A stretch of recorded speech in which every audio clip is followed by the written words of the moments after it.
Hello and welcome to a new episode of the Game Informer Show. I am your host, Ben Hanson, joined, not as always, but infrequently by Matt Bertz at the end of the table there. Hey, it's one of my biannual appearances, right? You made it. The people demanded it. We got you here, man. We got Javy Gwaltney. Hi, everybody. Welcome back. You've been on a lot lately. Yeah.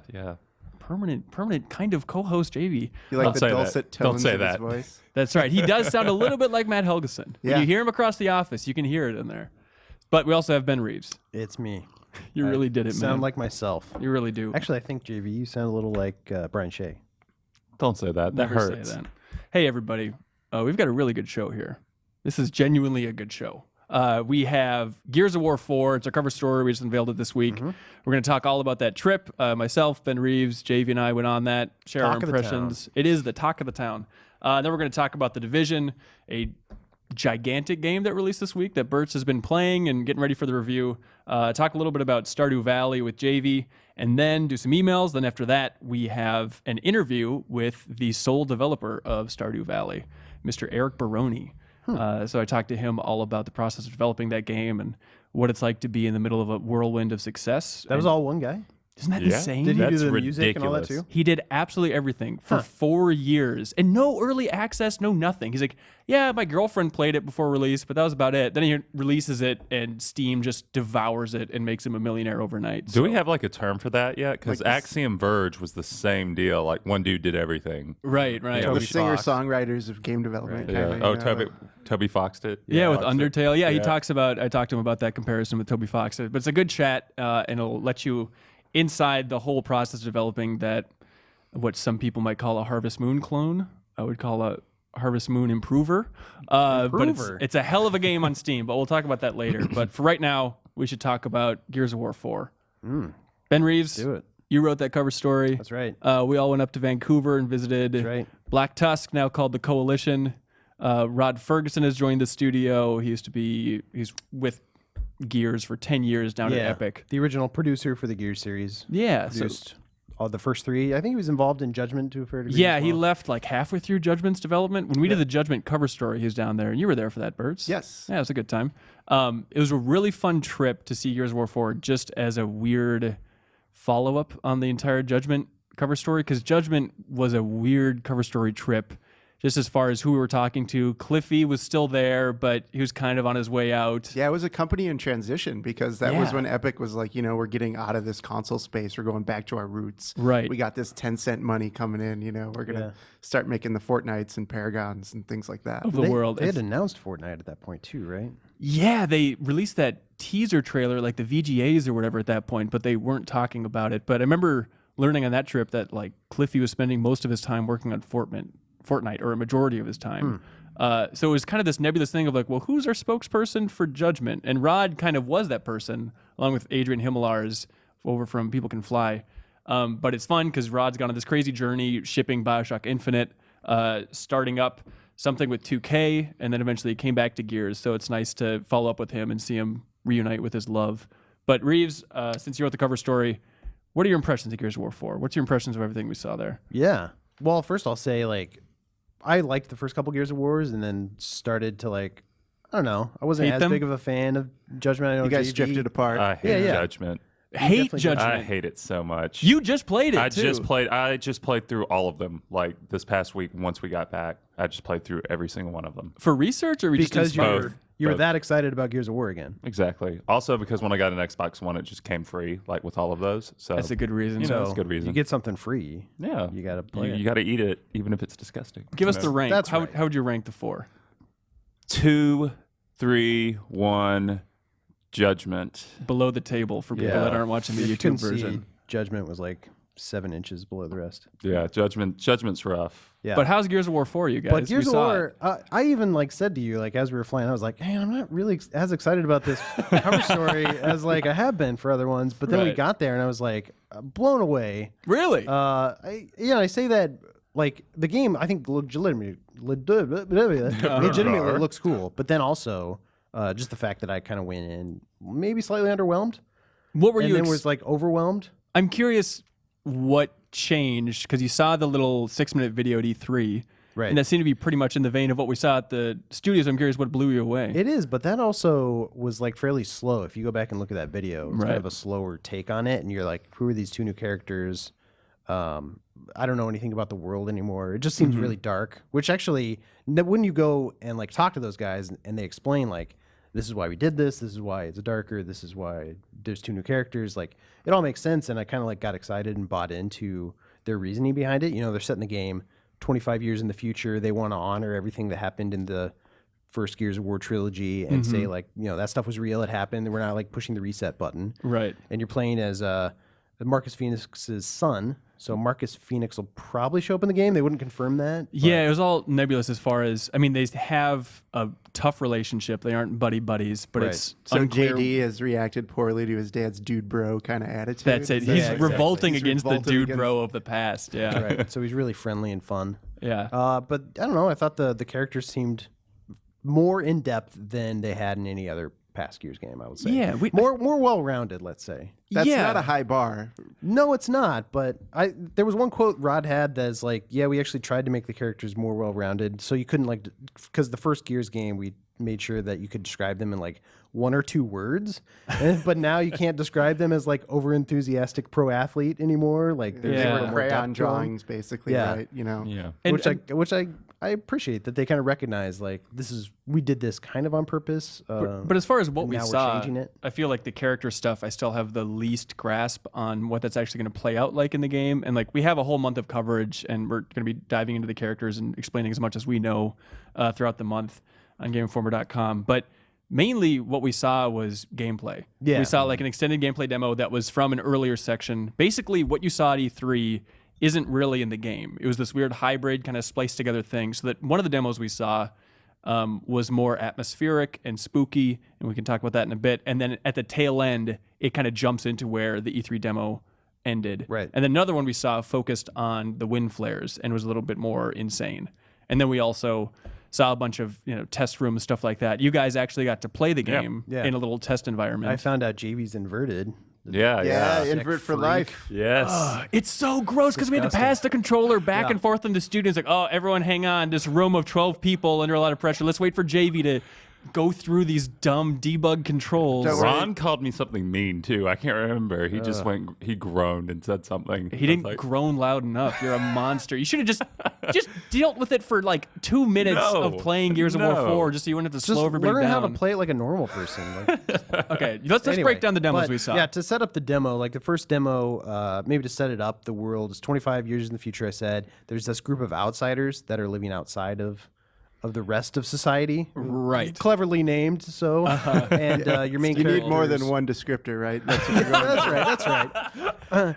So your playable characters have joined this group, and then they suddenly get attacked by this mysterious force Called the Swarm. called the Swarm. Which and almost looks exactly like, that's the one thing I think that's interesting. Like they're saying we need to build this new enemy. I opened up a copy of Gears Judgment, pulled up a picture of the Locust, and I put it right next to the Swarm, and I was like, these are cousins. Well, yeah, it's a little bit weird because the Swarm, it's a little bit like the Covenant from Halo or something. It's kind of like a group of different creatures, but like the main kind of human mirror that you're going to be fighting, they are not the Locusts. They explain the Locusts are not in this game, but they look really, really close to the Locusts. But there's like splotches of kind of red on them, and they have kind of more of almost like Last of Us style outgrowths in their head, just kind of weird formations and stuff like that. But it is shocking. it is to the point where if they had said like, and these are the new Locusts, you'd be like, oh, they redesigned the Locusts, Right. and you like almost wouldn't know. Well, their origins are a little bit nebulous. Their origins are very mysterious, so you don't know why this group of swarm enemies are attacking you. But the group thinks that they might be connected to the dead locusts in some way, because at the end of Gears 3, you set off this bomb that kills all the locusts across the world, as Sure. well as emulsion, which is kind of like this this fuel Oil. source. Yeah, it's basically oil. It was a parallel to oil, but you kill off that fuel source, which kills off the swarm, and Goes out they- the Locust. Oh yeah, sorry. The locust, the lambent, all those All that enemies. stuff, yeah. And then they think that the new enemy, the swarm, is somehow connected maybe to these like burial grounds that Well- are full of the dead bodies of all the locusts. What we know is that the Swarm, they kidnap people. Like a lot of people in the town that you're in at the beginning get kidnapped by what are called snatchers. And we don't have art to show it, but the concept art they showed us is awesome. It's like this praying mantis, giant, spidery looking thing. It's the coolest design I saw up there on the trip. They focused on what we called the swarm drones, and then these juvies, which are like these smaller, faster enemies. They're like Javy golems. Gwaltneys. And those are the two that look most like traditional Gears enemies. And then they had this concept art for like these 3 other enemies that they showed us, and those were like the coolest, like more outside of the box. One's enemies. the pouncer that they showed at E3 and whatnot. But anyway, so these snatchers, they're kidnapping people. And so there's also, the story takes you to like this giant burial site, like this mass grave for the locust, like you said, that happened at the end of 3. And so my theory is maybe there's something where like the swarm is taking the bodies of these locusts and combining them with human DNA or doing something. So they could be somehow connected to... Weren't the locusts kidnapping people too? Everybody's kidnapping everybody, man. Yep. That's what video game stories are all built around. Yeah, kidnapping. It's a staple of the industry, damn it. So they could all be connected. President's daughters. But this was also my big takeaway from seeing that demo is like the juvies that we saw, which is kind of like the first enemy you encounter, because as the characters progress through the game, they're encountering the swarm for the first time. So it's a lot of like those superhero naming moments where it's like, what is this thing? It pounced right on me. Well, let's call them pouncers. Wink, wink. The writing is better than that, by the way, in Gears of War 4, but just to give an idea of what the story's going through. But the juvies, they look really white. You can see them. They're in the coverage trailer that we unveiled. We're going to be showing more of them later on throughout the month. But just having that pure white enemy design, I'm not in love with. Yeah, you weren't in love with for some reason. It didn't bother me that much. Like their, I don't know, lore reason behind it is they start out white when they're born, and as they age, their skin gets harder. It takes on a like deeper red hue, and then it becomes more like armor by the time they become a drone. It creeped me out. I dug it.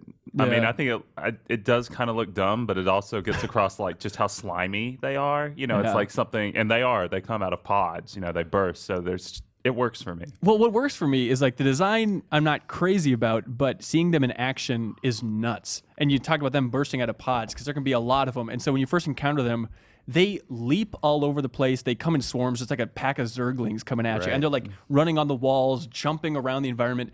And the sound they make, it's like this elk hyena yipping. It is unnerving when there is just a gigantic swarm of the swarm coming at players. And you mentioned that we got to play it briefly. And we were testing out like the buzzsaw or something. It's this like chainsaw weapon that shoots out these buzzsaws that bounce all over the environment. It's subtle, yeah. I picked it up and I was about to fire it off when like a horde of juvies come running at me and they just keep pouncing on me. Oh yeah, you got dunked on. Oh my gosh, I had Javy seemed to have a real easy time with that, and you were really dying repeatedly as all the developers laughed at you. Well, that was the thing is like it was just enjoyable, or maybe not quite as enjoyable at the time, but reflecting on it, I was like, it was kind of fun to like sit there watching these monsters just attack me and try to devour me, and then like the developers are sitting across the table just laughing at me and just laughing at like the craziness in the game. That's a good spin job there, Ben. Yeah, exactly. It was the way I wanted to experience I that game. really, it was a highlight of my career. So you talk about the pods, JV.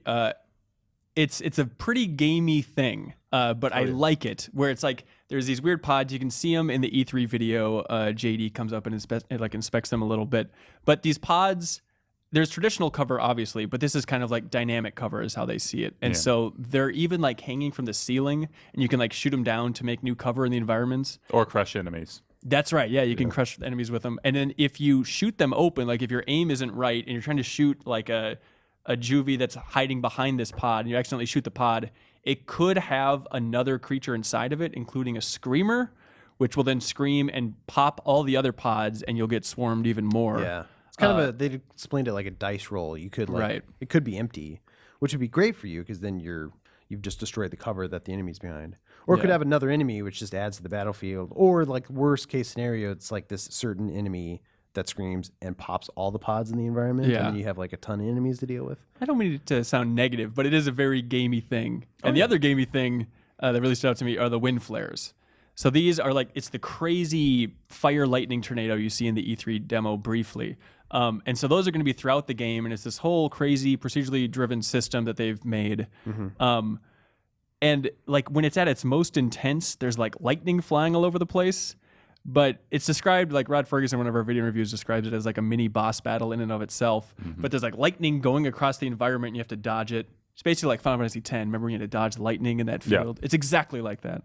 What did you guys think of the... I don't know. Like, that makes it sound super gamey to me, but like watching it, it looked intense and like kind of like a scripted moment in like an Uncharted or something, where it looked like a lot of fun and you're like charging up this sort of like mountain almost as you're trying to like fight the wind and like get to cover and like dodge the lightning flurries. Yeah. Like, I thought it looked cool. Like the sequence they showed us looked very intense and very fun. I wasn't sold on it until at one point JD was ducking behind cover and he popped out of cover and there was a gate holding back like a car. Right. And so he shot the gate fell down and the car just flung across the landscape, just knocking out 3 enemies and splattering them. And then their body parts flew everywhere.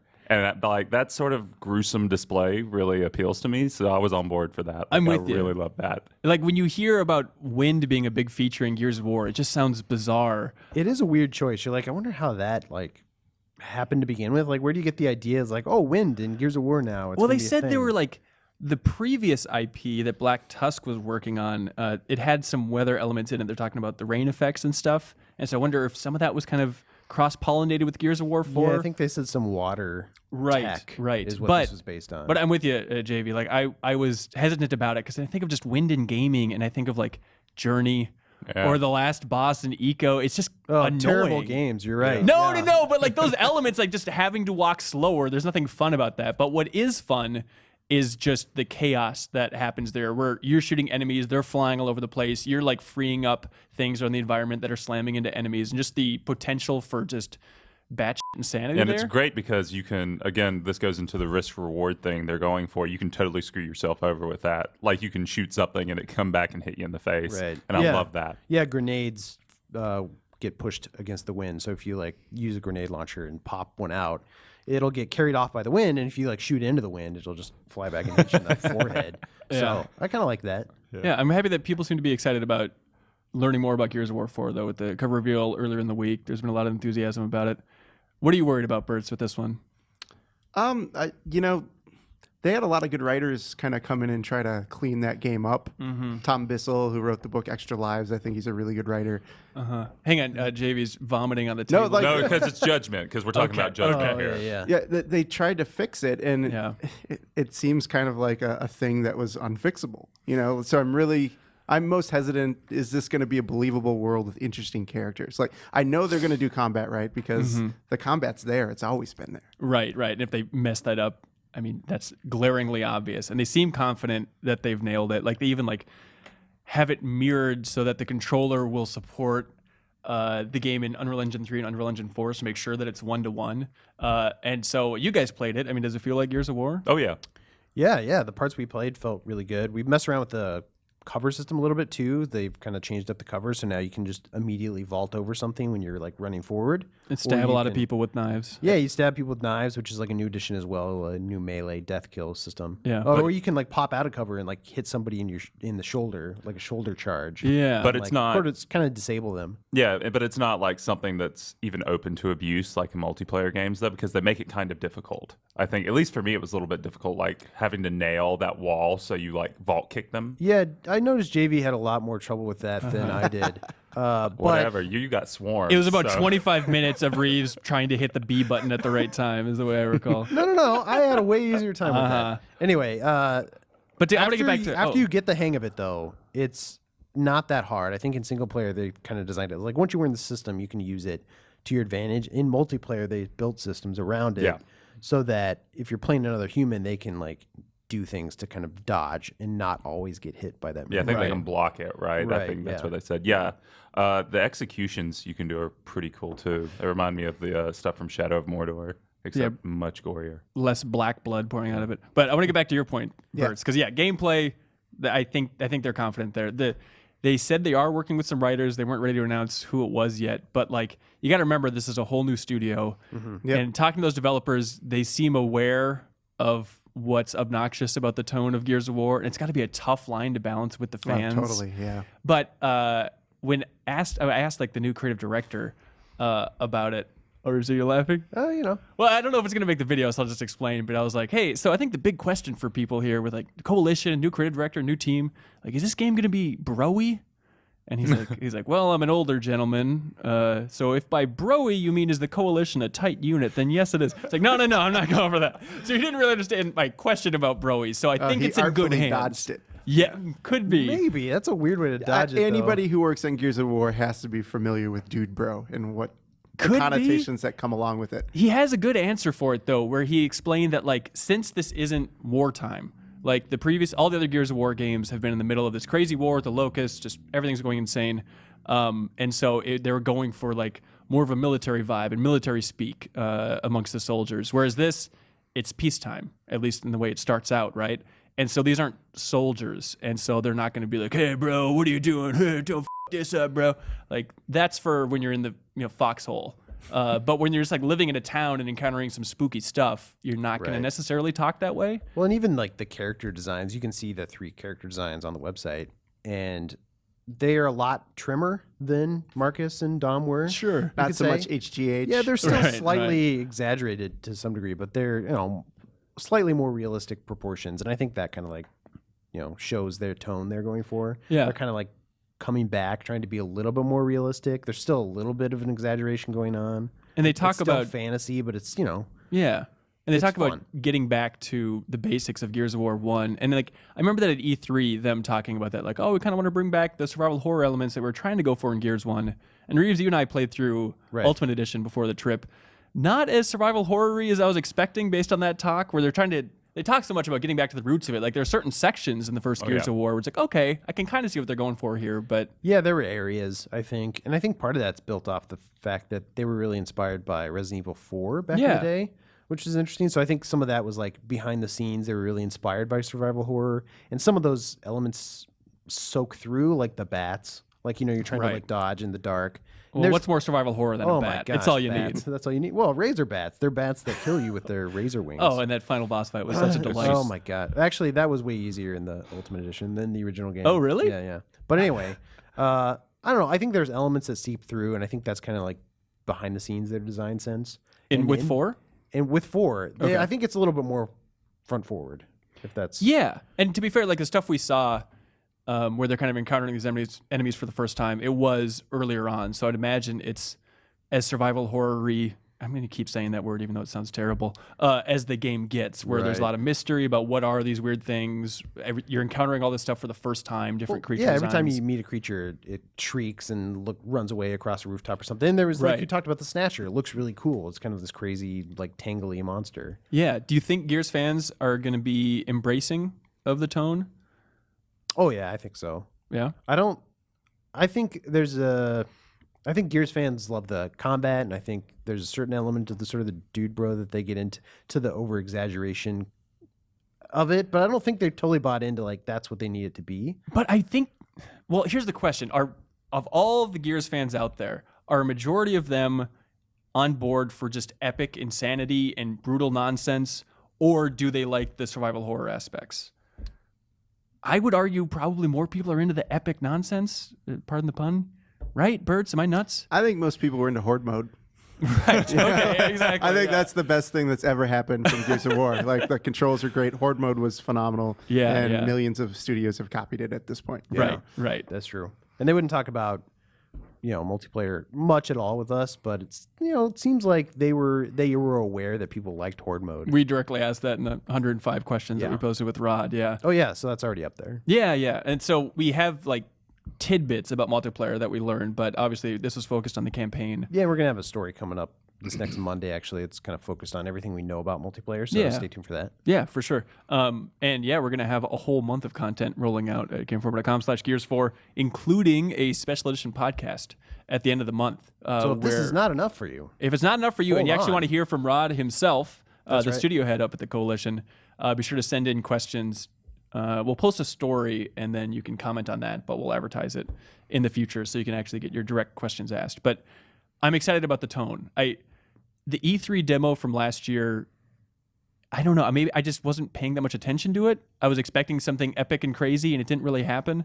And it wasn't until I went back and looked at it again before the trip that I appreciated it. Sure. And what we saw on the trip is very much in that vein, outside of the wind flare insanity. So if you're on board for that demo at E3, you should be on board for at least, the first third of Gears of War 4. So I'm taking it you don't think that traditional Gears fans are going to totally love this. Like they're going to slightly be I turned don't know. off. I'm curious to see what they think of having a darker, more subdued direction for it. I'm more excited about it personally. I'm not a Gears fan necessarily, but I like Resident Evil 4 a lot. So anything that's closer to that, I'm more excited about. Well, we can just go to the fandom playbook, right? Like people are going to be upset about it, but they'll still buy it.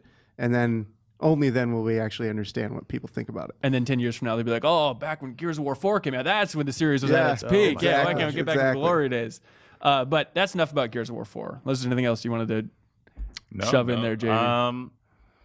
No, I actually think that as long as they can pull that balance off between the sort of the chaos of like the wind flare sequences, because that felt like a new kind of sort of Gears of War chaos that I hadn't really played through the other ones, just because there was just so much happening there. Yeah, it wasn't necessarily like, oh, here are tons of enemies that you have to cut down. So I think there's a lot of interesting things they can do that's still in the vein of the three good Gears games. Okay. Yeah. All right, that's fair. Well, hey, we should probably move on to talk about stuff that's actually coming out and people can play. Okay. The Division. Yeah. Bertz, you've been playing it in your office for the entire week. What's the overwhelming emotion? I feel like I say this about every Ubisoft game I review right now, because I reviewed Siege recently. Oh yeah. It's complicated. Okay. It's complicated how I feel about it. Same with Far Cry Primal. There's just, as a guy who grew up playing from the beginning of Rainbow Six, like Tom Clancy means something to me. Right. It means tactical. It means like, combat that's over quickly, close quarters, long range. It's over quickly. You shoot a guy in the head, it means something. Right. They're like dead. End War. Yeah. That one, let's just not talk about. So there's been a divorce in my mind that I've had to kind of undergo as I've gone through the levels with this game, because this is not a Tom Clancy game like that. In tone it is, like the story feels Tom Clancy, but the actual combat feels like a Borderlands or a Destiny. Is that, it seemed like when people play the beta, that was the big takeaway is, hey, this is a weird thing to have these bullet sponges in this realistic, gritty world. Yeah, it really sinks in when you're shooting at a guy who's charging you with a baseball bat and you unload a full clip in the guy's body and he still gets to you and swings the bat. There's just like a disconnect. So you need a willing suspension of disbelief to buy into the Division from the get-go. I know JV hates it. He's not interested. JV, do you hate the Division as much as I hate you breathing into that mic loudly? Sorry. Okay. I just didn't care for the beta that much. So, things maybe have changed since then, but I did not like that combat one bit. Because of the sponginess? Yeah, because of the sponginess. Do you like Destiny? Yeah, I love Destiny, but, it's a different setting, different genre. That's fantasy. It makes sense, for this giant monster not to go down when you shoot him in the face. So Destiny is sponge-worthy, you're saying? Yeah, Destiny is sponge-worthy. It's easier to pull off when it's an unknown entity that you're fighting. Like when it's a garbage man from Brooklyn, it's a lot harder to just say, you know what? That guy did take 14 headshots to even down him. Right, he was wearing a baseball cap after all, yeah. Exactly, like that. So, and it feels like it's swimming counter to what the tone of the game is too. The tone's really serious. It's a really oppressive, heavy atmosphere. Does it pull it off thematically? The beginning struck. I just started it up last night, and it was so weird. I didn't know it had this lore thing of, the Division is a top secret squad, and when they're activated, they're called into the. It's actually based on a real program. What? The A-Team? Yeah, exactly. TV program? Well, yeah. So the government was running these tests based on like what's going on. What would happen if a big viral outbreak happened in a major city? Like how would all of our institutions hold up? And they found out like every scenario they played through, they just deteriorated rapidly and chaos took over. Right. So sleep well at night, people. So they came up with a top secret directive. Yeah, I know. I think I have smallpox. They came up with a top secret directive called Directive 51, and no one knows what that is. So this game is presupposing that there's embedded agents that are activated once all of the institutions of society break down. I had no idea that it was based on something. So that's where that sounds like Clancy, right? Right, So yeah, it does sound like sounds Tom pretty Clancy. cool, So does it pull off storytelling better than Destiny does then? what doesn't? I mean, Zelda pulls off storytelling better. Hungry caterpillar pulls off storytelling better. Yeah, Flappy Bird. Oh, I cried. Yeah. So like that's a really low bar, but yes, there is a story that you're going to kind of unravel. The acting's pretty abhorrent. You know, it's all VO based kind of, so you get what you pay for there. You know. Okay. But there is a story there that you can investigate, and it's way more engaging than Destiny, definitely. Right. I also think infrastructure-wise, this game is light years beyond Destiny. What? Like, Really? being able to group up, not having to worry about loads every time you go into. There's no sitting in a ship or sitting on the street. Is there the equivalent of the tower that you're going back to? Yeah, like you can fast travel to your base, but it doesn't take like 3 minutes. Like sometimes I feel like it does going to the tower in Destiny. So much of my life has been wasted. Looking at that and you screen. can actually just walk up to it if you're in the neighborhood. You don't have to fast travel. You can walk right into your base, and there's no loading screen. You just walk a little slower as you go through like the decontamination zone. I mean, I know a lot of people have been talking about it, but when I booted it up last night, my first impression was, oh, this does not look that great. It's a good-looking game, but those trailers and the videos they showed at E3, I think, set the bar so high. You think visually it's doing okay? Ubisoft marketing creates its own problems, right? As we've seen a couple times now. Yeah. With games like The Division and Watch Dogs.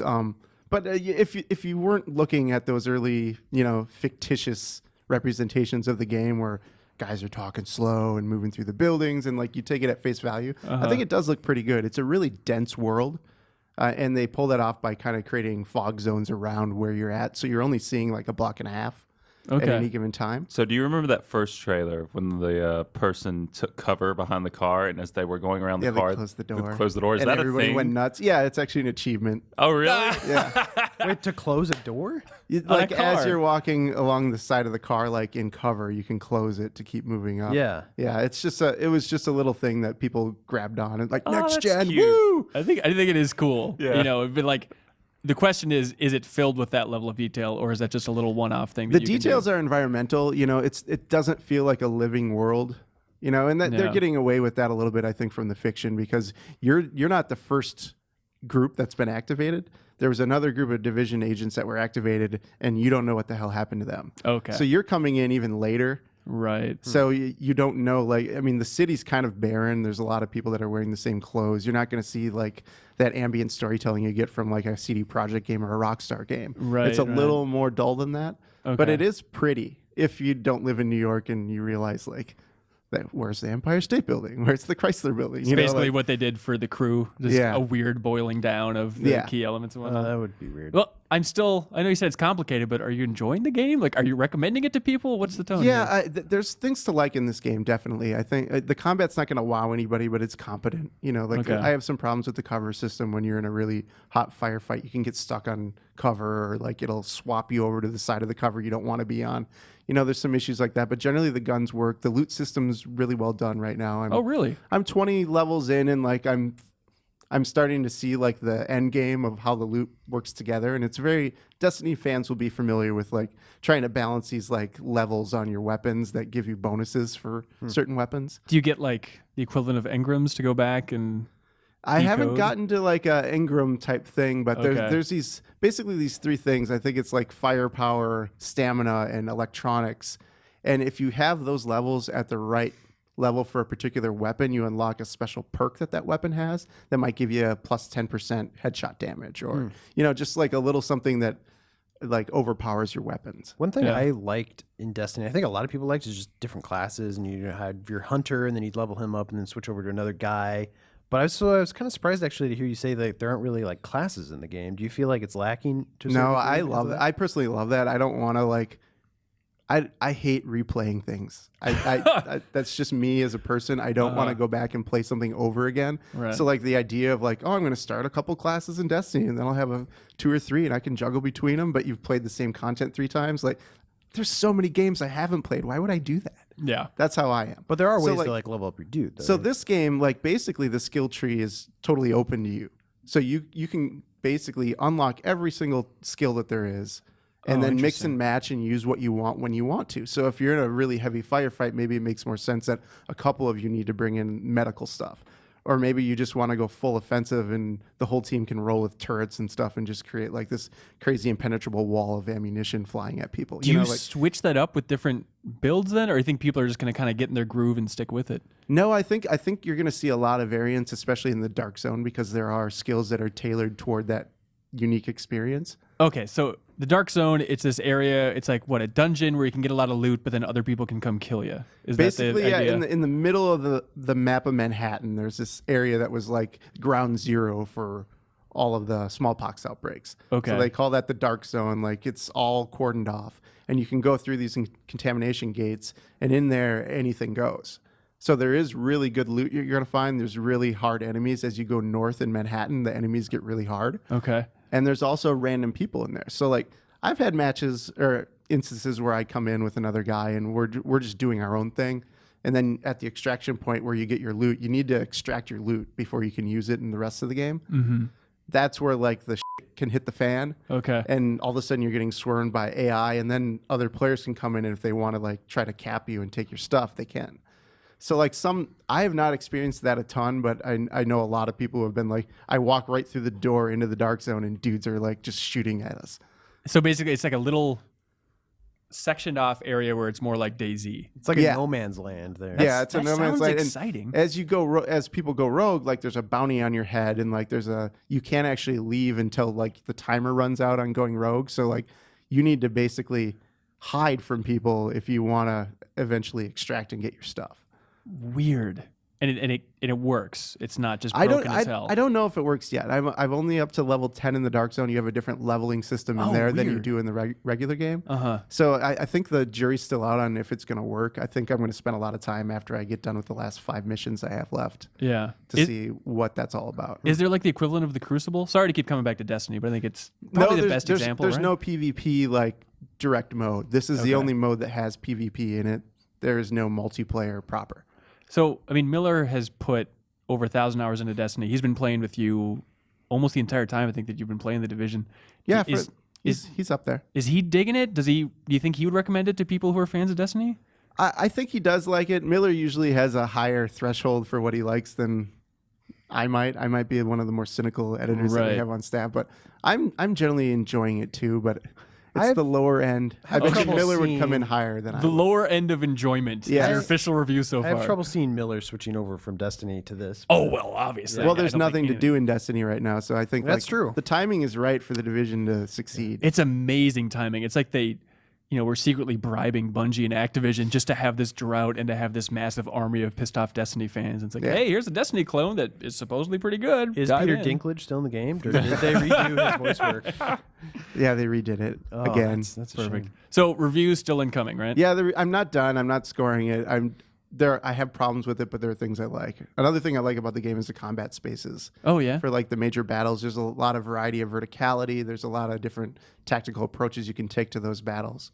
Oh, cool. So that's been enjoyable as well. One of the standout things. Yeah. Cool. Well, another game that is not reviewed is Javy Gwaltney and his journey with Stardew Valley, which never-ending journey. Oh boy, you have no idea how never-ending it is. How far are you in that thing? I'm like 12 or 13 hours in now. So this is the Harvest Moon style game. It looks a lot like Harvest Moon on Super Nintendo. So take that basic concept and then blow it out times 1,000 as far as systems and layers and details and little cutscenes and interactions. I describe it as just the best parts of the old Harvest Moon games, just blown out. And obviously you can learn a lot more about that in the interview at the end of the show. But what has been your experience so far? What do you think? I did not like the first couple of hours. I was farming, and because you start out with a farm and you have to remove like all this crap that's on your farm, like trees and just weeds and stuff. So you have to clean up the farms before you can plant anything. It's a real dark zone, yeah. Yeah. So that took a couple of hours, and I was really bored with that. Wait, did you do the entire farm? Not the entire farm. Okay. Yeah, no. You're not supposed to. Just clear a little plot and then start diving in. Yeah, I cleared a plot. I started having like 2 hours in. I cleared a plot, and I planted some seeds. Yeah. Like, I didn't clear the whole thing before I started planting. I don't know if I believe you, JV. Reeves doesn't believe me. It's okay. But once I actually started exploring the town and talking to the NPCs, I started getting drawn in a little bit.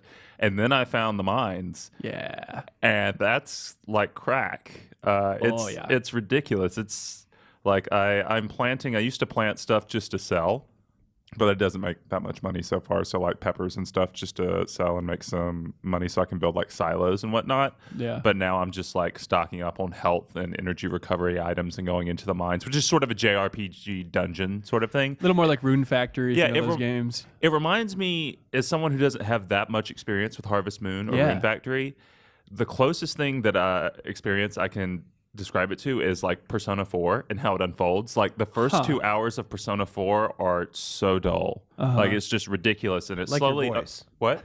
No, I like my voice. That's Dull fair. set. Dang. Yeah. But it slowly unfolds, and it's very charming as it goes along. You meet characters, and you can kind of get invested in them, and you meet more systems, and it's just a really nice mix of systems. So Stardew Valley is the new Persona 4. Is that what you're getting at? Sure. Let's go with that. Well, okay, so as a Persona fan, are you attracted to the relationships in Stardew Valley then?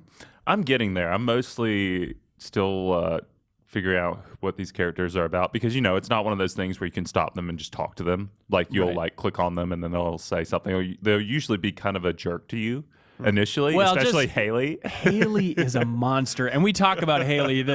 The developer, Eric Barone, defends the hell out of Haley in a way I did not expect. Is she the blonde or which Yeah, one? she's the one where super or like artificial. Like, Yeah. oh, I'd like you more if you had a cool pair of shirt. shoes. Yeah, she's like, Yeah, nice shoes. like- What are they made out of? Plastic? And then like at the first big dance of the season, you go up to her and she's like, hey, would you like to go for a dance, Haley? And she goes, ew, no. And then walks away. It's like, what? Who is going to court this lady? What kind of It's a sicko? dance? What? Oh, yeah. There's Oh a yeah, dance. yeah. So It's this like a is festival dance. High school simulator plus farming simulator. Is that? That's it. And what doesn't sound appealing about that, Bertz? Is there any universe where you would play this, where you get into it? I don't think so. My favorite moment though so far is has been an NPC called Demetrius coming up to me and accusing me of growing strange plants on my farm. He thinks you're growing pot? Yeah, What and are I you think even doing? he was calling me a weed farmer. And I actually had a moment of like, wow, that's kind of rude. Like that's seriously Could a you little tell rude. him that shit's legal in 4 states now? Stop judging. I do love like how, I mean, it's a cutesy game, but there's elements that feel adult. And also we talk about it in the interview, but I love how American it feels.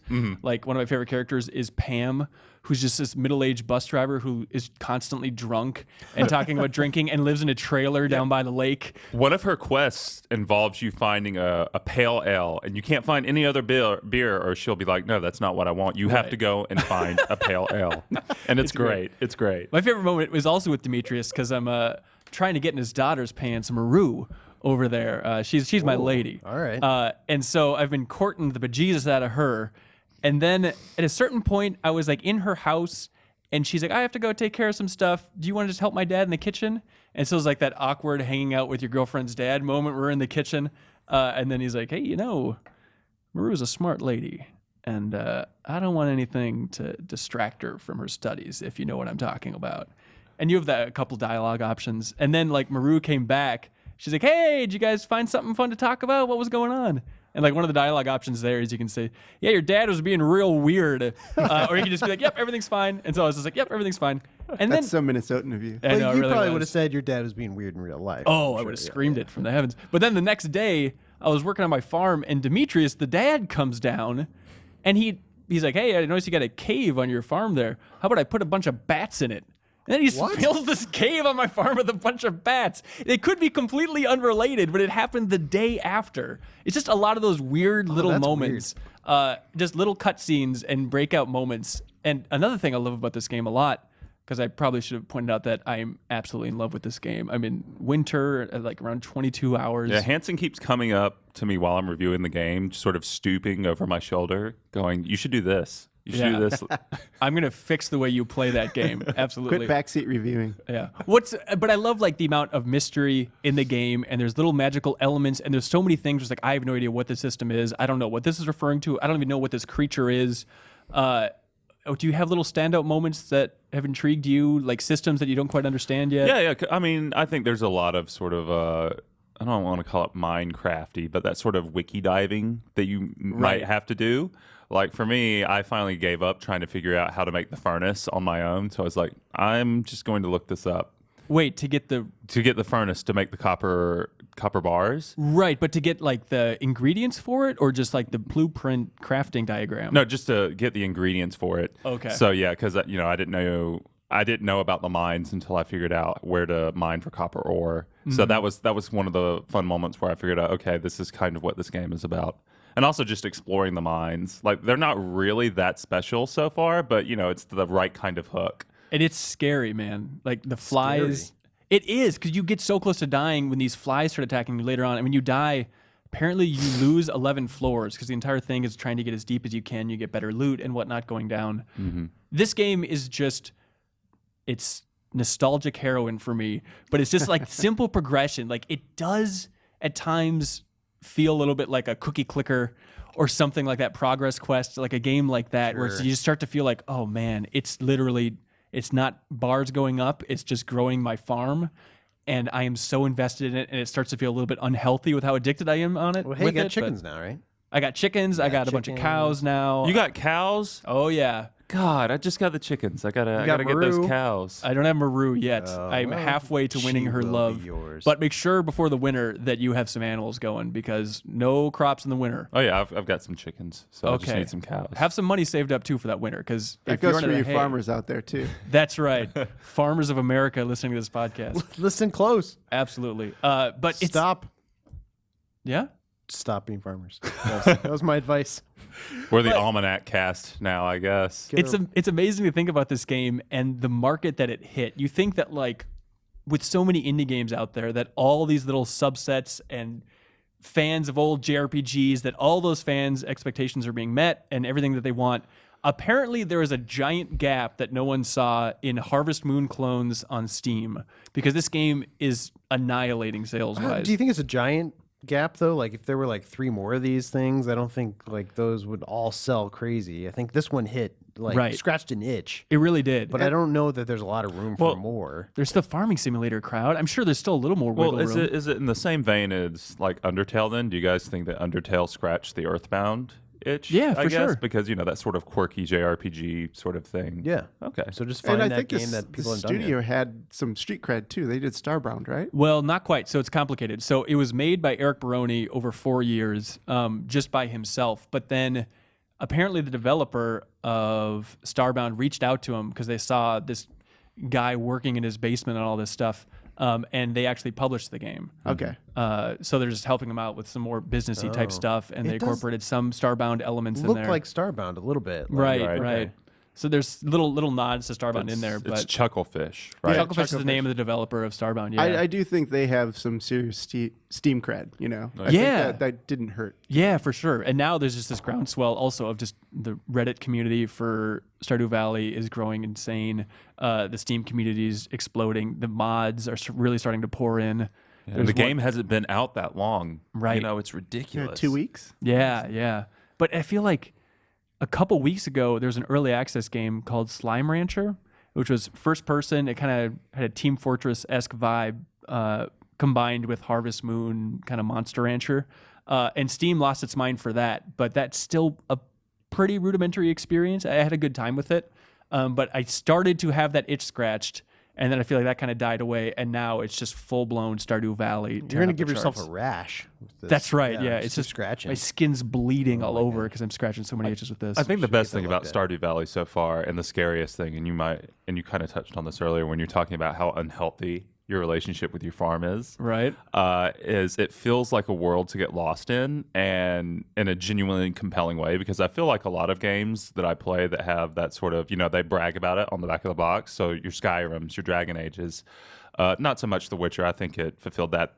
Games that brag about that just fail like miserably for me, like to draw me into their world. Okay. But like Stardew Valley, I'm there. I want to, explore everything, talk to everyone, see everything I can do. And I think that's, like... Good luck. Really, yeah. I'm sure there'll be a point, like maybe like 40 or 50 hours in, where I'm like, I'm done. I have to stop. I need to actually write a review now. Yeah. Before Joe's there glaring at me. So, reviews editor. Yeah, for sure. Well, I'm glad you're starting to enjoy your time with the game. Oh, yeah. I'm really enjoying it. Good. I can't recommend it enough. If you're a fan of like the old Harvest Moon games, I think it's a slam dunk. Reeves, are you enjoying it so far? I'm enjoying it. Yeah, I'm 2 hours in, like I said. So it's maybe too early to like really tell. Like things have just started to like open up a little bit more. Like right. I got the cave open, so I'm kind of excited to dive in there. I've only gone in like 4 levels, but I want to upgrade my backpack because that's really holding me back right now. Oh, that's brutal in the beginning. I need to do that. So yeah, there's things that I'm already shooting for. Like, oh, I need to do this. I need to do this. I want to get like more seeds to plant more stuff, and You'll experience a lot of that. All right. Treat it like growing your economy in an RTS. Like just invest everything into producing more. You know what I mean? More. So spend all your money on as many crops as possible, and then you'll just be raking in the dough. And you got to get your expo out early. It's very RTS-like. But we should talk quickly about Fire Emblem Fates Revelation. Yeah, Revelation. This is the 3rd Fire Emblem to come out in the last 2 weeks, or whatever the hell's going on. It's weird because it was available with special edition people. So if you put down $80, you've had this since release, but it's available to everybody else now. So if you bought Conquest or Birthright just by themselves, now tomorrow it's available. No, today, right? Thursday. Yeah, Thursday. Yeah, it's available now.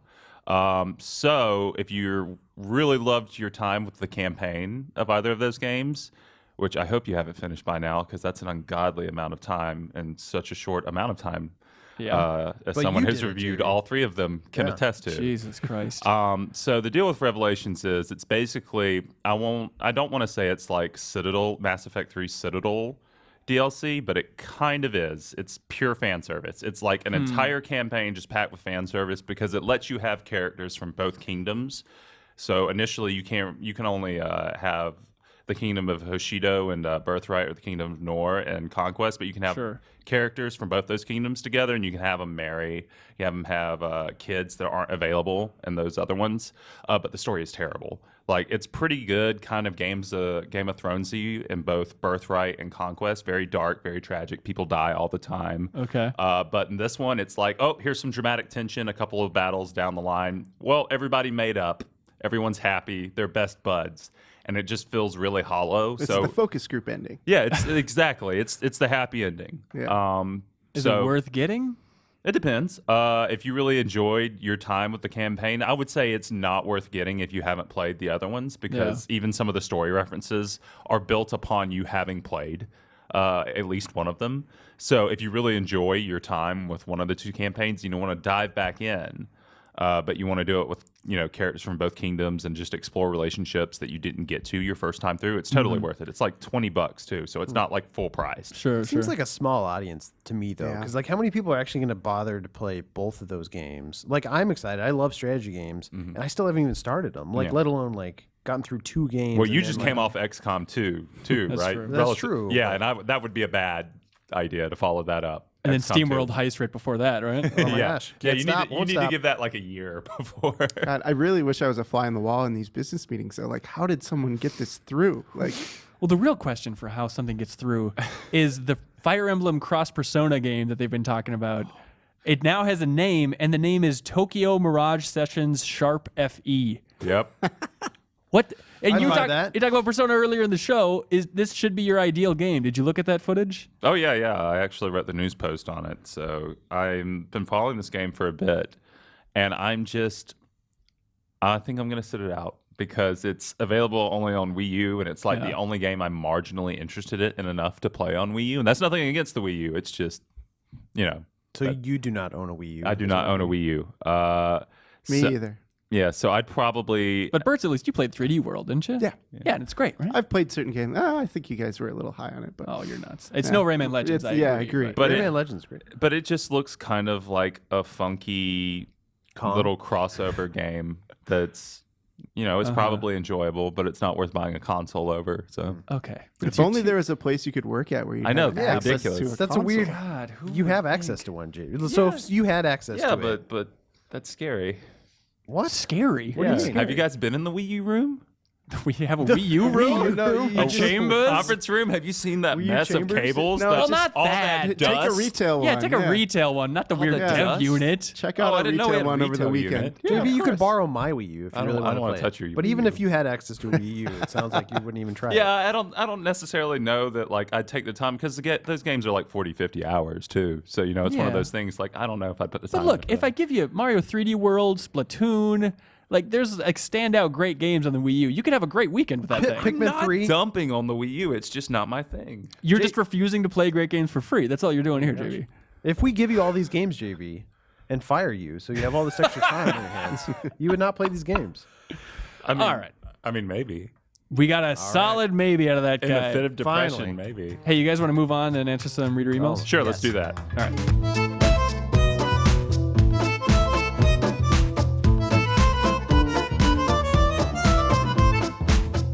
And welcome back to the Game Informer Show. We got some hot emails here from the fans. Hot. You guys ready? Piping hot. Let's go. Just dive into the sea of the community here.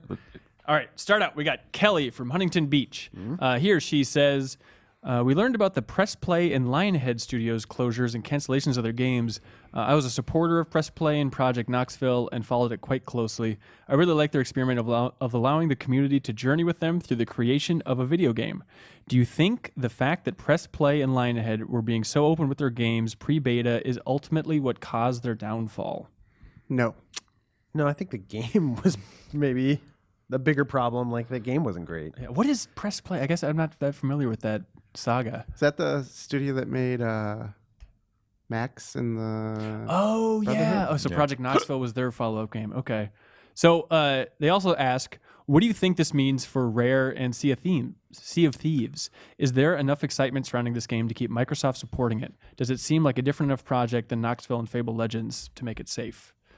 I I mean, don't know. I think it's different, but, Yeah. you know, like, honestly, when I see Lionhead close before Rare, I don't get it. I really don't. I mean... yeah. They were... Let's look back at the mismanagement of Fable, shall we? Please. So this is a series that at its peak was selling about 5 million units single platform, Sure. which is good numbers back in the 360 early 360 era, right? Right. It's not you know, Skyrim numbers, but you know, Yeah. you're on one platform, that's all you got. Like, that was decent. Yeah. So after Fable 3, which, you know, like maybe was dipping down from Fable and Fable 2, they do Fable Hero or Was the Fable Journey Heroes, the one where Fable you were... Journey, Yeah. and the last one, Fable Legends, Right. all of which were these weird side projects that were gimmicky and like focused on bad tech that Microsoft was shoving down consumers' throats. Yeah. Like I don't know. I wasn't there. I wasn't in the meetings. Maybe that was by choice for Lionhead, but part of me feels like they probably would rather make an open world RPG like they were doing. Well, how and much... had success with? I mean, I know the figurehead, Peter Molyneux, left. Did a lot of that other like development like talent that made Fables 2 and 3, did they leave as well? There was a certain amount that were gone, but I think enough of them were still there. Like that's what they were good at doing, you know, like Yeah. when you're a business and maybe after the second weird gimmicky thing that you're trying to put out, Just make you the big go thing. back to doing what they were good at. But no, like I feel like Microsoft bears a lot of responsibility here. Well, you got to wonder. I mean, and Bruno from East Bay, California, wrote in and basically asked, why the hell weren't they making Fable 4? What's with these Exactly. studios not making the obvious thing? Somebody must have crunched the numbers, right? And realized that size of an RPG in Xbox One is just too much of an investment? I don't think so. I really think like you're looking at the zeitgeist of what was going on under Don Matrick at Microsoft. Right. Everything was about Kinect, and that came from Steve Ballmer, the CEO. That wasn't just the Xbox division. Sure. Everything was about Kinect. Kinect has to be a part of the new Xbox. We need to get our studios developing games for Kinect. So that's why that happened. And I think when you look at Legends, that was this weird, like, we want to create cross compatibility between Xbox and PC because that's going to be our whole platform, which we saw them recently. Did they talk about that when they first started talking about Fable Legends, though, or was that just a... No, it was more pretty recent early thing? on. Was it? I remember that. Yeah. And it also speaks to a weird genre that people were trying to kickstart. It wasn't just them. BioWare was trying to do that weird Dungeon Master game to Right. Shadow Realms. Like, Yeah. Clearly, that is a tough nut to crack. I mean, It seemed like a great idea. Was that right on the heels of the MOBA explosion, or was that before that even that they announced that? I mean- wonder if it was a response to this. You know, You think they're going for the mobile multiplayer- market? Going for the Fable Legends? I don't know. It feels a little don't bit. know. I don't know. I think that was more gigantic. That was Yeah. their kind of Right. MOBA play, right? But you talk about like the push for Kinect coming from the top. It seemed like Rare, this person being worried about Rare very much played ball and started cranking out so many Kinect games. Well, that's the thing is, yeah, they made a bunch of Kinect games. I think sold okay for what they were. I'm for sure. how much money they put into it. I think Rare Replay sold well, and then they did all the like, Avatar stuff for Microsoft, Right, which right. Microsoft was very much behind. So I think they've played, like you said, played ball with Microsoft, And have that's why gotten they're product still out the around. door. And the Lionhead Studio is just a little bit slower. But yeah, who the hell knows? I mean, that must have still been a big team there. They must have been working on some sort of R&D projects or something outside of Fable Legends. Maybe it wasn't coming together, and we just don't know. And now we'll never know. Partially why. Yeah, but I think Bertz is right. I think Microsoft, like, their blood is on their hands, right? So, like, they're the ones who go on strangled Peter Molyneux to death. And Milo and Kate. Right. I think somebody should have been like, we got a great team here who's made great games in the past, but they're making stuff that it's not to their strength. Mm-hmm. And let's be honest, honest, why are we misusing them? Microsoft doesn't have a lot of good first-party brands, right? They have Halo, they have Gears, then they have Crickets. Killer Instinct. Yeah, that's kind of, like that's that kind of rare vestige. Right. I really don't think that they had a lot going, but Fable was one that had kind of risen above and had demonstrated success over multiple titles, and then they just throw all these gimmicky projects up. I just don't understand why the brand manager wouldn't be like, you're killing it. Yeah. Stop. It's sad. It's a sad day for Lionhead. But do you guys want to start gambling on a countdown to a Fable successor Kickstarter from that team? I don't know. Those games are too hard. How do you kickstart a Fable? You need tell the fans that. You need a lot of money. Say you can do it for $500,000 and just call it a day. Get that sweet cash. It's probably, I don't know. I don't think it's unrealistic. Yeah. To expect that could happen. I mean, they're doing what's the Banjo-Kazooie Kickstarter? Ukulele. Yeah. Although this is a little bit more advanced than that. Open worlds are tough. Yeah, I think it'd be something more akin to like how was Banner Saga kickstarted? It was kickstarted, right? Yeah. I think it'd be something more akin to that. So it wouldn't be open world, but it would have like sort of Fable's defining elements, because I don't think Fable's open worldness is like what makes Fable. I think it's its weird, funky sense of humor. Fart jokes? Yeah, exactly. Okay. But more of like the British sort of stuff. Like they always have Monty Python references just stuffed in there. Yeah. So you're saying what you want from the remnants of Lionhead is something like Fable, but more of a spin-off version of Fable. No, I mean, that's not necessarily what I want, but I think that's what's going to happen realistically if they do try to do a Kickstarter that's going to be successful. Is they're going to do something that has elements of Fable, but it's not going to be like this is all world. very speculative. We should point out who the hell knows what we those saw guys are 3 up to. attempts like that just in a row. Yeah. Didn't work. Yeah. They just need one guy to work on it for 4 years. That's right. Yeah. How hard Knock is it out of the park. Come on. Hire Eric Barone already. All right. Josh Jones writes in, says, "Hey, GI crew." His first comment is he wants another replay real life feature, which was an old bit we did where we played basketball. God. That Joe was forever versus ago. Dan? Dan Reichert. Yeah. And then my favorite, it was like a week before Joe's wedding, and Joe fell or Dan pushed him. It's a little unclear. And Joe's hands got all scuffed up and bloody. So like during the man's wedding, his hands were just scarred and tattered. So that's why we're not doing it again. It's because we worry about Joe's health. Joe, yeah. It would be fun to do it again. We talk kill about Joe. it. That's right. But he has a real Go question watch as that well. on the website. Yeah. I don't remember.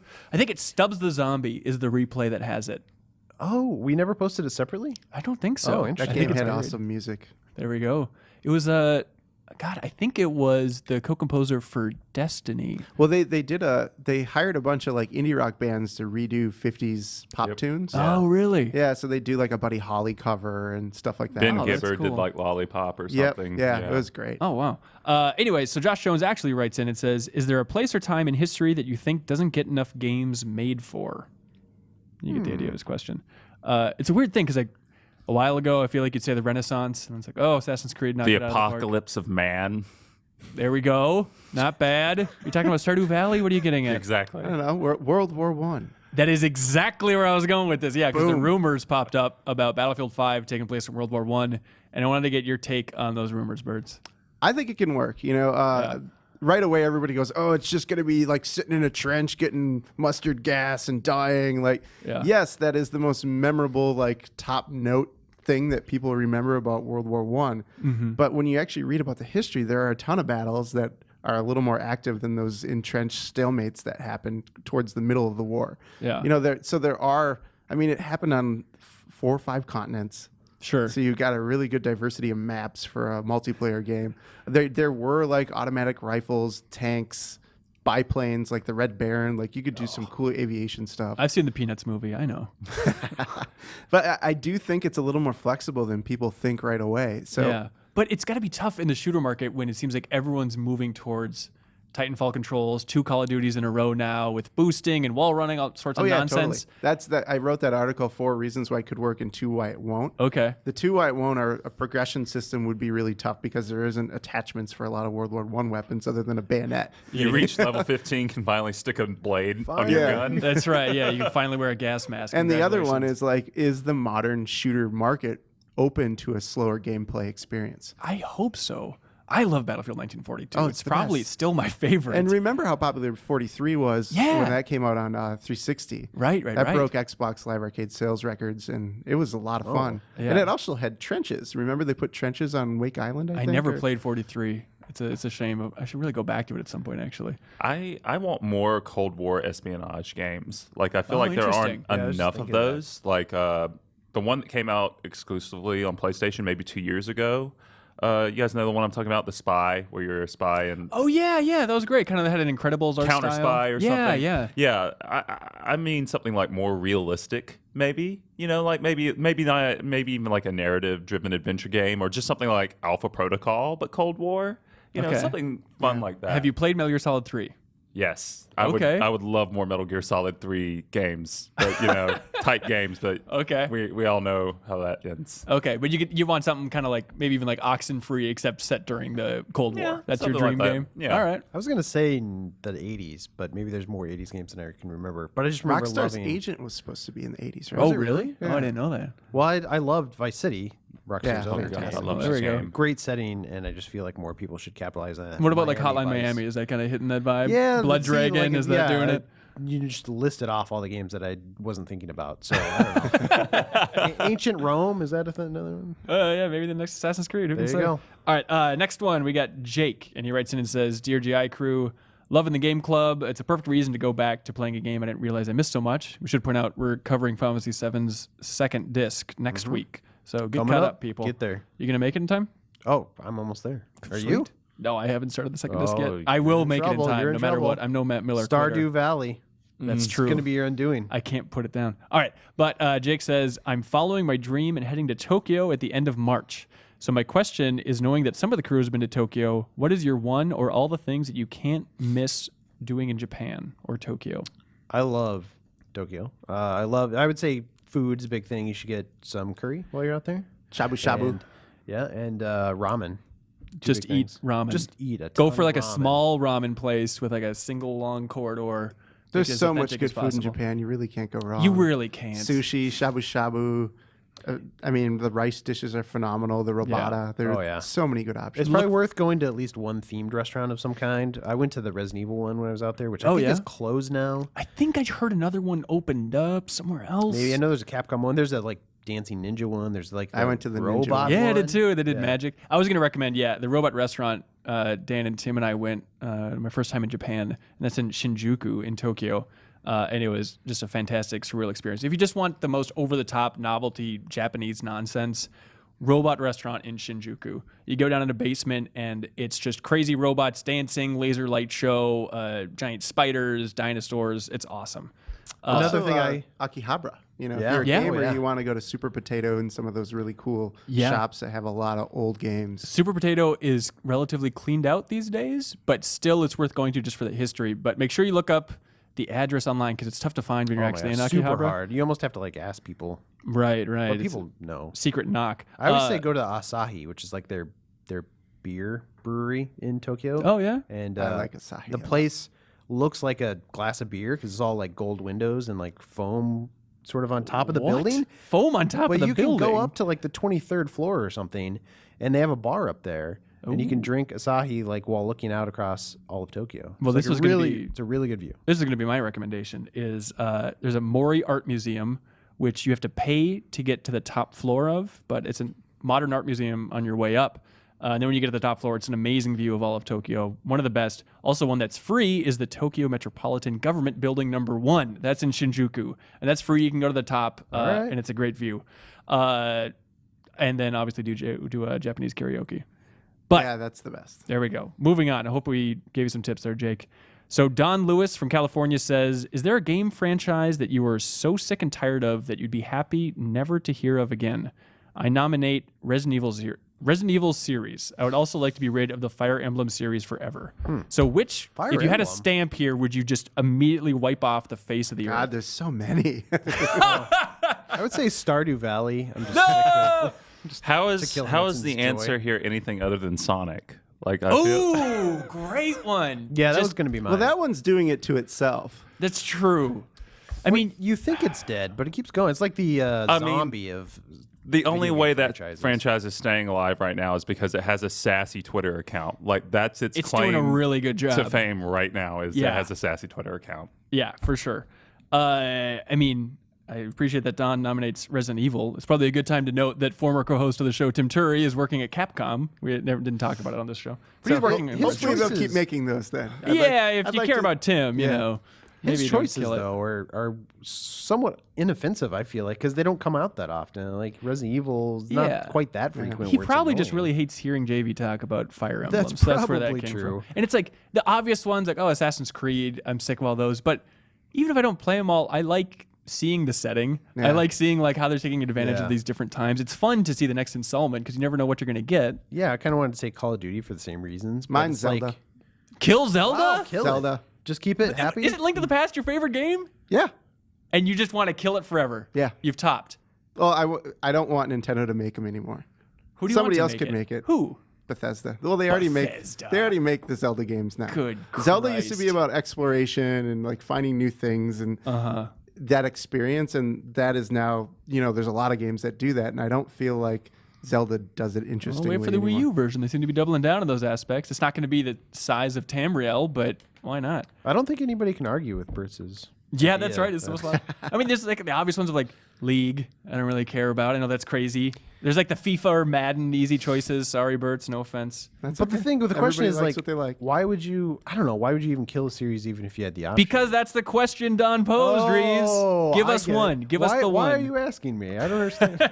No, because like I don't know. Just don't play the game. Like my suggestion was going to be Call of Duty, just because like it comes out every year. I'm kind of like I used to like Call of Duty, and Yeah. now it's just kind of like well, I almost feel obligated to check it out. And I'm kind of tired of the same thing over and over again. Sure. But they're still well put together games. Like they're still Yeah. like, good spectacle. Like I don't know why I Sometimes. would kill it. Okay. All right. I was thinking if you want to really get a tough answer, I'll go Doom. I know they're so. What? I know they're so infrequent. It's like in the Fire Emblem camp of like They it's a haven't weird made thing to one, kill. Like the last one came out before Twitter and Facebook and iPhones. Like For as far as the series, like I just do not give an ounce of a crap about. I'm going Doom. Sorry, disgusting. He's just trying to get you back. I know saying he Zelda. is. He is. I'm not even a huge fair, Zelda fair guy. play. Fair play. All right. Thank you, Don. Next question. It's a rapid fire thing from John from Hagerstown, Maryland. By the way, he mentioned he really enjoyed the Tim Turry montage at the end of Replay. Thank you. Glad you enjoyed that. All right. Hanson put that together. I really did. That was a lot of time. A lot of work. Hope you enjoyed it. All right, rapid fire stuff. What do you feel is the most important aspect of your job? Bertz, what do you think? Reviews, previews, interviews, or replays? Editing. Editing. Okay. JV, what do you got? Writing, Okay. What was the? Writing what? Previews? just everything, just writing in general. Oh, so you're selfish about it. Okay. Yeah.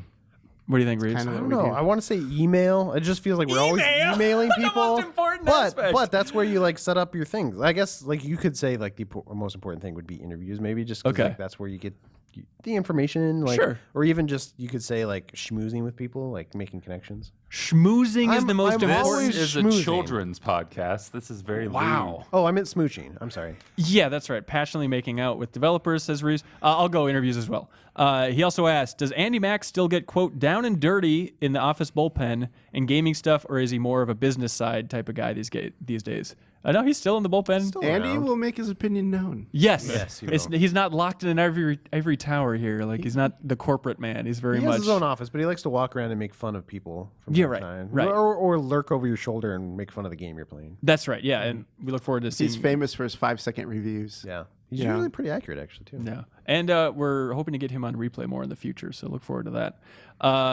Original Xbox or GameCube? Bertz. Xbox all the way. JD. GameCube. Reeves. What? Xbox. I go GameCube. All right. Shouldn't Predator have a better game by now? crazy. Yes.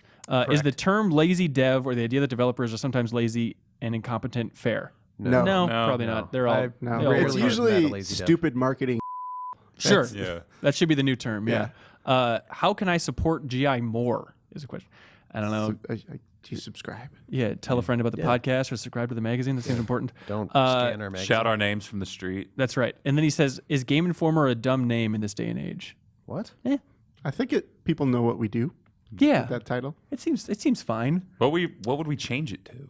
Yeah, John, tell us what to change it to. We have no idea. I'm fine with the name. I had an aunt too when I first started working here. I was like, "Oh, where do you work?" I work at Game Informer, and she thought I said Gay Informer. Which Naturally. I'm like, for a year, she thought I worked at this I don't know, gigantic magazine I don't called know, Game it's like Informer. whatever. Hey, to each their own. All right, thank you, John. A lot of weird questions in there. We appreciate it. Dan White, 657, writes in and says, "Hey guys, I love the show. My question for you is, what bands do the Game Informer guys like? What have you been listening to?" And he says, "P.S. Am I the only one who wishes Konami had kept David Hayter as a voice actor in Phantom Pain?" No, you're not the only one. And I want to give a little tease to stay tuned to this podcast in the future.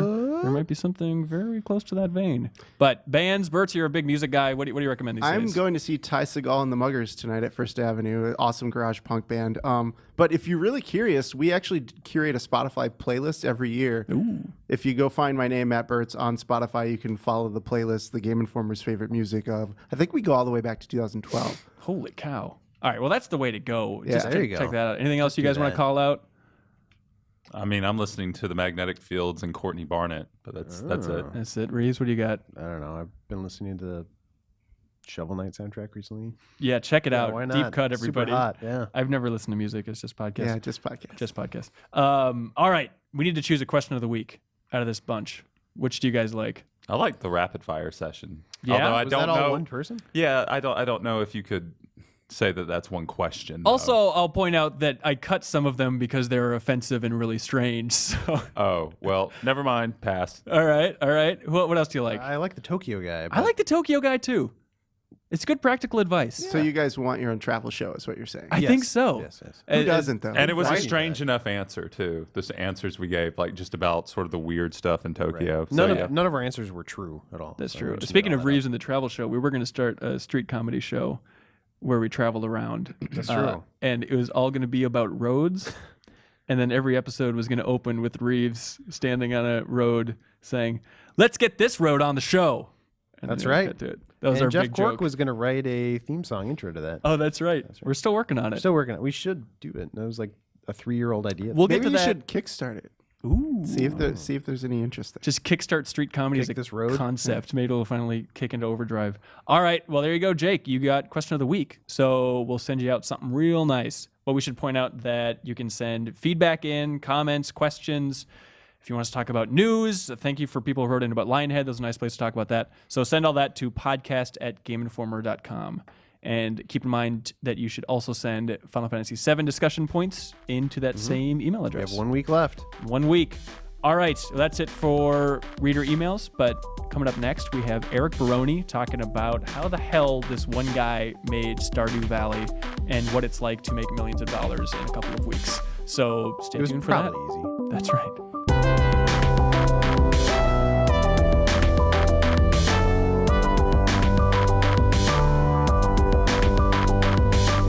Eric Barone, welcome to the Game Informer Show, sir. Hi, thanks for having me. Thank you for being on. I gotta say, just out of the gate, congratulations on Stardew Valley, man. Thank you. This is a hell of a thing you made. I appreciate it. Thank you. How are you feeling these days? What was that? How are you feeling these days? It's pretty crazy. I mean, I feel like I'm in a dream or something. I'm not. I mean, just a couple weeks ago, I was a nobody. I had never released a game. I mean, I was hoping that I would be a success, but I had no idea what to expect. And now all of a sudden, my game's out and I've got, hundreds of thousands of people playing it, and it's the top seller on Steam, or at least it was for a while. Yeah. It's pretty insane. You have I people mean, like Notch tweeting out, I tweeted this a couple days ago, he says, "So Stardew Valley taking over the universe or what?" That's a good sign from a good source there, man. Yeah, I did not expect that to happen, but it's awesome. I mean, I'm very happy about it. Where'd you come from? What have you made before this? How the hell did you pull this off? I've never made, this is my first commercial game. So I have made like just little Flash games, and I made a game in like Adventure Game Studio, but it was just kind of for a hobby. I did get my degree in computer science. And then after I got that is when I started working on Stardew Valley. And then I've been working on that for 4 years. And most of the stuff, you know, like the art, the music, writing, and all that stuff, it's just stuff that I've done kind of as a hobby my whole life, but I don't have any formal training in any of that. How the hell is it just a matter of iteration and development time? I mean, for getting out of the gate with something this good, it's really mind-boggling, I think. Well, thanks. I mean, I think it's iteration. Yeah. I mean, when I first started working on the game, everything looked horrible. The art was just terrible, and you know, over the course of these 4 years, I've improved at, you know, pretty much every single different area of making a game. And then as my skills improved, I wanted to like redo everything. So I've pretty much like redone all the art probably 3 or 4 times, redone a bunch of the code. I redid a lot of the music. So there's like kind of, you know, probably 4 or 5 different versions of Stardew Valley that have existed over the years. Yeah, it's fun to go like to your YouTube channel, which is just Concerned Ape, right? Right. Your development name or your username, whatever you want to call it. But like I went back and looked at some of the old trailers, and like, yeah, the art looks a little bit different, but even trailers from 3 years ago, it's not night and day. Like, you've been living in the world of Stardew Valley for a hell of a long time now. It's true. It's very true. My life is weird. Is it weirder now that the game's out, or was it weirder in the midst of development? It's weirder now. I mean, during the midst of development, I had like some semblance of a physical life. Like, now I feel like I exist entirely on the internet, just in the computer. Like, I basically wake up, I go on the internet, I, you know, try to talk to people on Twitter, and then work on the game, and then do kind of interview stuff like this, and talking to like accountants and people from all over the industry and stuff. And then I'd go to bed and I go to sleep, and then I repeat it over and over. It's pretty, I don't know. I don't even feel like a real human right now. So you wake up at like 6 a.m. and your energy's drained around 11:30 or so. Is that what you're getting at? Pretty much. Yeah. It's basically Stardew Valley. My energy bar's pretty big though. I've found a lot of star drops. Oh, nice. Well done. Well, hey, we should start out talking about, you know, where this game came from. I mean, obviously it's inspired heavily by Harvest Moon, specifically on Super Nintendo. Was that kind of your first love? Right. That was the first experience I had with Harvest Moon on Super Nintendo, and I absolutely loved it. I played it like crazy. Probably my favorite Harvest Moon game is Back to Nature for PlayStation. I don't know, it left such a lasting impression on me. It was one of the most like powerful video game experiences I ever had as a kid, and it just really proved to me that video games can, you know, really have this like amazing power to, you know, touch people in a really deep and, you know, personal way. Time-consuming way. Well, that too, but you know, I don't know. So when you were in college, then did you have the goal the entire time of like, I want to make my own version of Harvest Moon, I want to improve on this formula? No, I didn't even really come up with the idea until the last minute. When I started working on the game, it was basically just an exercise in C#, the programming language I used to create it. I wanted to just get better at C#, and I thought, you know, it would be fun to make a little game, maybe put it on Xbox Live, indie games, and it just kind of evolved over time because I just saw so much possibility in the game. And I knew that, you know, PC needed a Harvest Moon type game. I had always searched for that myself, and I had never found something satisfying. So like, it just kind of, I don't know, I just saw the potential in it, and I kept going with it.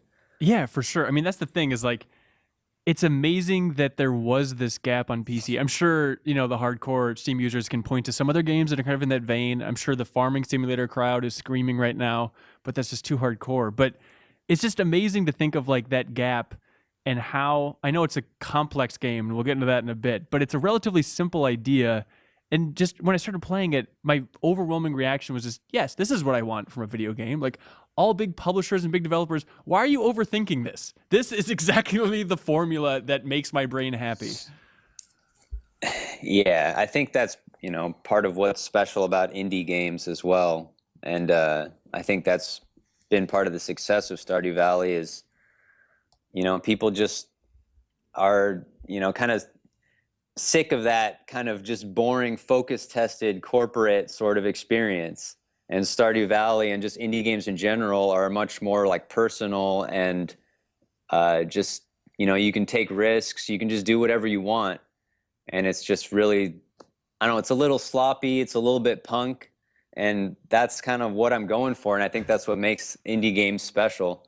Yeah. Do you, a lot of people must compare you to Toby Fox, the Undertale developer. I feel like since it was such a recent hit, also kind of inspired by a Japanese RPG-ish game.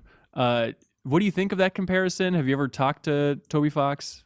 I've never talked to him, but I think that the kind of idea of, that indie experience is probably why people would make that comparison. And it kind of makes sense to me. Just that sort of personal, singular idea for a game brought to life. There's just something special about that. Yeah, for sure. So with the Harvest Moon formula, I'm curious, looking at even Back to Nature, like what did you see as the big room for improvement? Where did you want to expand the formula? Like what were the nuggets that you really wanted to blow out there? I felt like Back to Nature, I love the game. It was a lot of fun, really memorable characters, but the gameplay was kind of limited.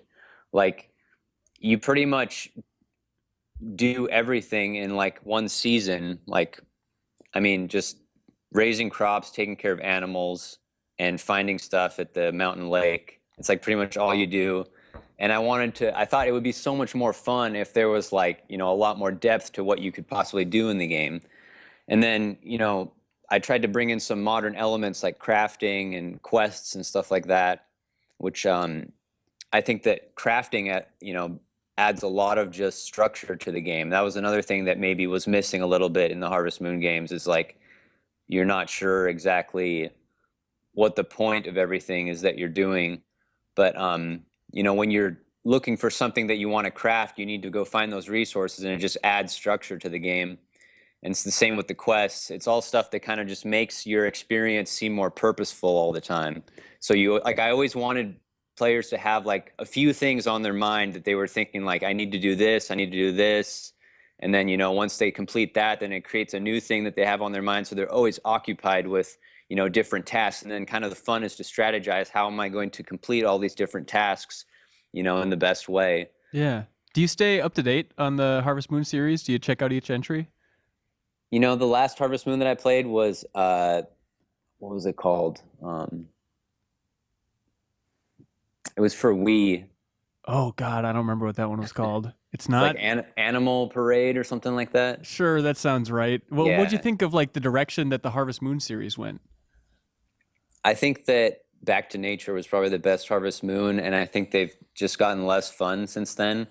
I don't know exactly what it is about it. They've tried to make it like a little more complicated here and there with the gameplay, but I feel like there was something special about that kind of simple formula. Yeah. And that was kind of what I was trying to capture with Stardew Valley, is take that simple formula, make sure that that still feels, kind of traditional in a way, but then expand on it without, ruining the simplicity that made Back to Nature so great. Yeah, absolutely. And that's what I feel like you've completely nailed. Like, I'm in the same boat where I loved Super Nintendo and Back to Nature, Harvest Moon.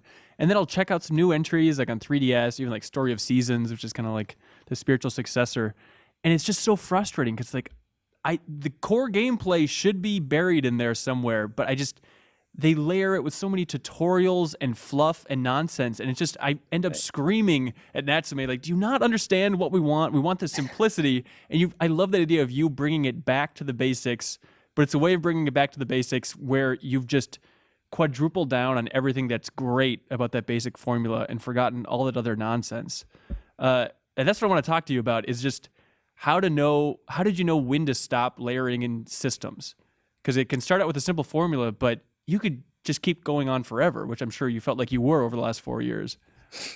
It's really not easy to stop.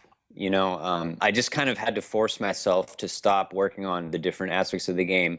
And there's still so many ideas that I have and things that I want to add to like every single area of the game. But at some point I just decided, this is enough. It is pretty fun the way it is right now. I need to release the game at some point. And, I just don't really know why it feels different than like the modern Harvest Moons that you're talking about, where it's like overly complicated or there's a lot of fluff. I don't really know why Stardew Valley is different. I guess it's probably just because I was basing it off of those classic Harvest Moons, and that was like what my big influence was. So it just kind of came out like that. Yeah, I can see it. You just want to talk about like what developing this game was like in a general sense for you? What have your last 4 years been like? I probably worked on average maybe 10 hours a day every single day of the week. So it's just been a lot of work. I mean, I was talking a bit before about how I used to have a little bit of like a physical life. Like I was actually a human a bit.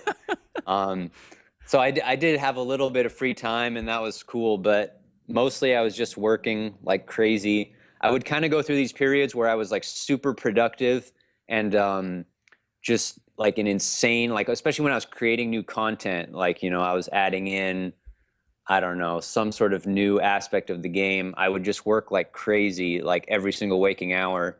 And then I would kind of get burnt out for a while, and then I would just like not work on it at all. And it was pretty sporadic.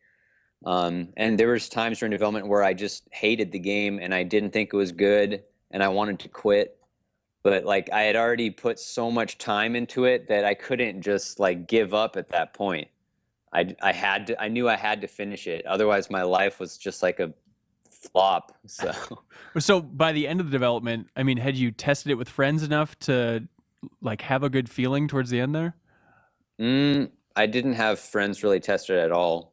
My girlfriend played it and she thought it was a good game, but that's about it. It was pretty much me and my girlfriend were the only people who had ever played the game until like the last couple months. So and I was like sick of it because I had been playing it for 4 years.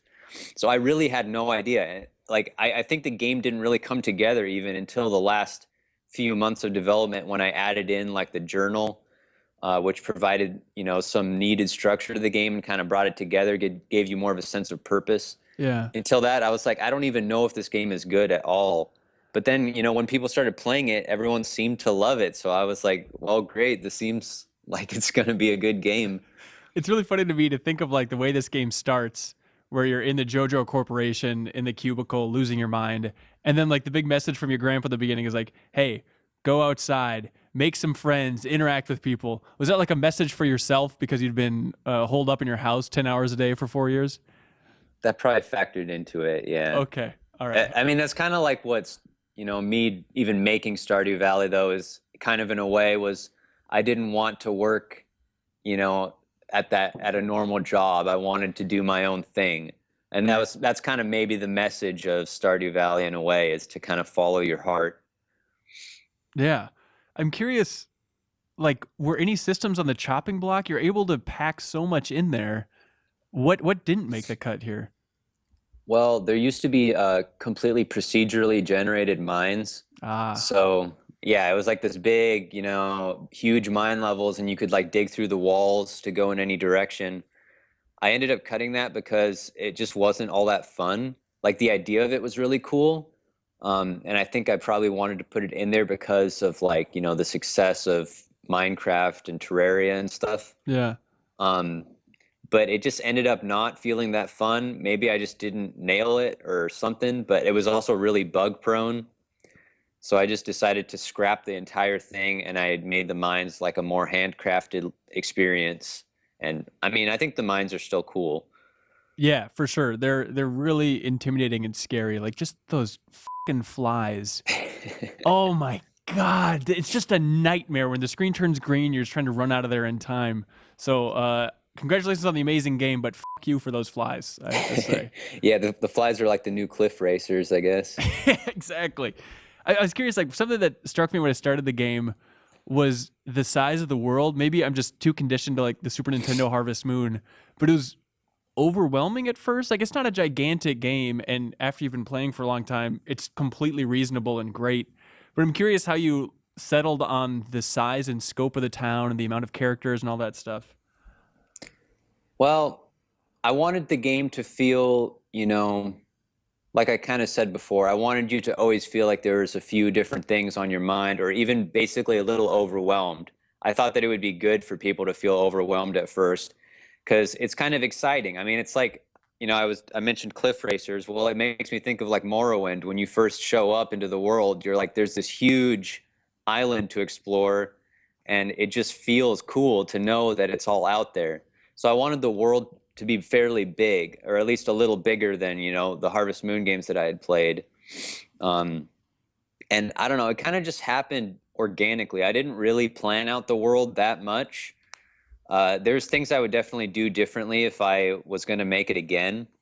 But, I think that it overall achieved its purpose. Yeah. And the amount of characters too, like you start out and like in the old Harvest Moons, like you basically had 3 different type of women to choose from, and now it's like, oh man, there's so many love interests. I need to learn these personalities over a couple weeks before I can even begin to think about giving gifts and whatnot. But I wanted to talk about the character design specifically. I think you do a really good job of, even though there's a bunch of characters, of keeping them all really straight, of keeping them all very clear as far as what their personality was. Can you talk about that process of developing the characters? The characters were another thing that kind of evolved organically over time. It was so long ago that I created a lot of them, I don't even really remember what I was thinking at the time, but I feel like mostly it's just that, I tend to observe people a lot. I observe everyone around me, and I kind of notice these sort of, I don't know, I'd say like archetypes or something of people that you meet. And then I think I tried to kind of create characters based around that in Stardew Valley. So like, I don't know. Which monster in your life was Haley based on, I think is the real question here. Yeah, Haley. I don't know. I mean, Haley, I think if you get to know her, she becomes a lot nicer. So my idea with her in a way was kind of don't necessarily judge people based off your first experience with them. Like she does for you? Yeah. Making fun of your shoes and whatnot? Yeah. Well, I don't know. There's definitely people like Haley in the world, and it's good to learn to interact with all kinds of people. Sure. Can we talk about Pam a little bit? Sure.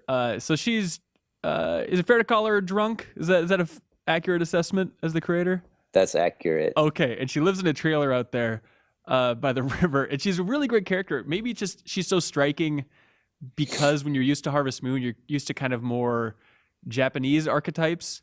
And so to have just kind of this middle-aged drunk woman living in a trailer, it's like, oh, this just feels great and so Americana. What was her creation like?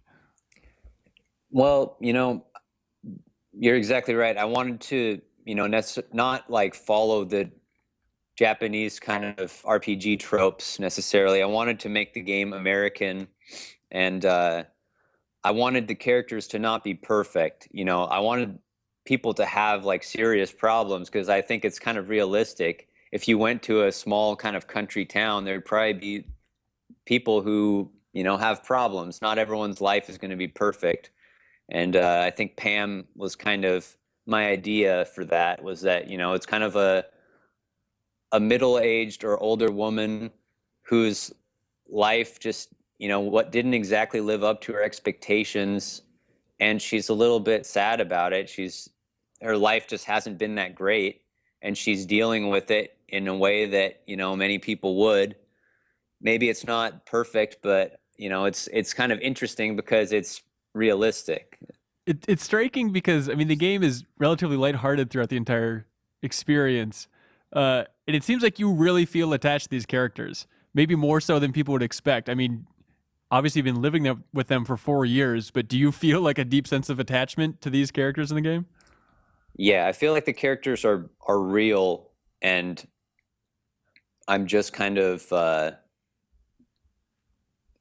people talk about this all the time, like when they're writing a book or something. It's like they just create the characters and then let them do what they would do.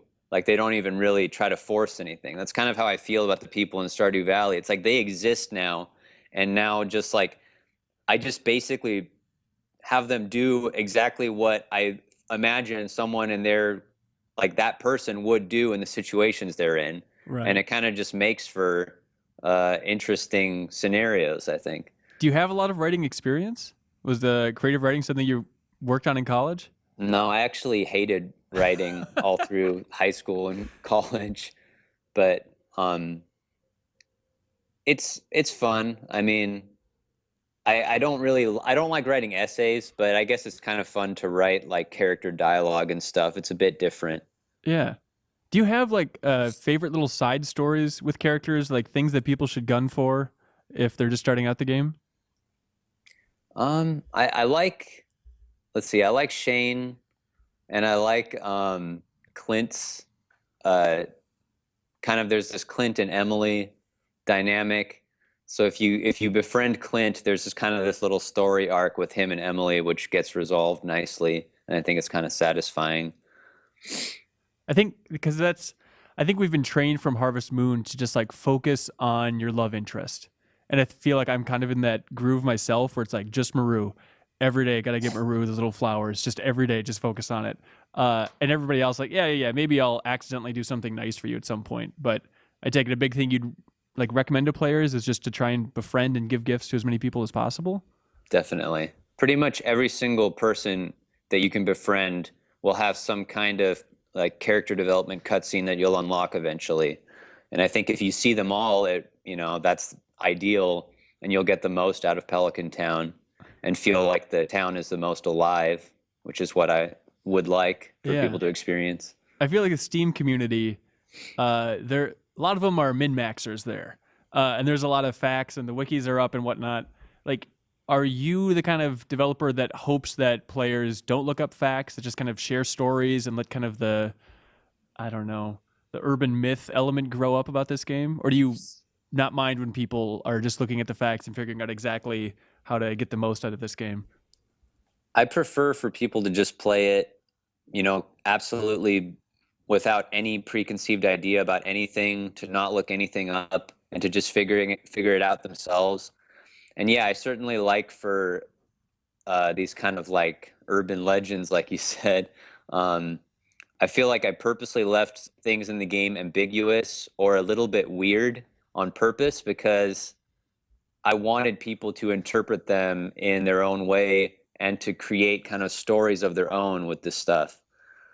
Yeah. And it's been happening to some degree, and it makes me happy. Yeah, for sure. People are already really jumping on like the Juminos. It's interesting to think of like one of the crucial ingredients in Harvest Moon as like that fantastical, supernatural element. Like it has the elves in the Harvest Moon series. Like, why did you see that as something that you for sure wanted to bring into Stardew Valley? It actually wasn't until much later in the process that I did that. Like when I first started Stardew Valley, I wanted it to be totally like scientific, no magic at all. And then at some point I just had a change of heart. I don't exactly know why. Maybe I just thought that, why should I make it scientific? Like, despite my own personal beliefs, I like magical stuff. I think it's special. It's more fun. And I just thought that the Junimos would just be kind of cute, magical, and would make you feel like there's this whole other world out there that, is beyond your knowledge. It's like, it's kind of trying to capture that sense of wonder. It's like being a kid, the world seems like so vast and like magical almost. You don't understand how it works. You don't really know what's out there.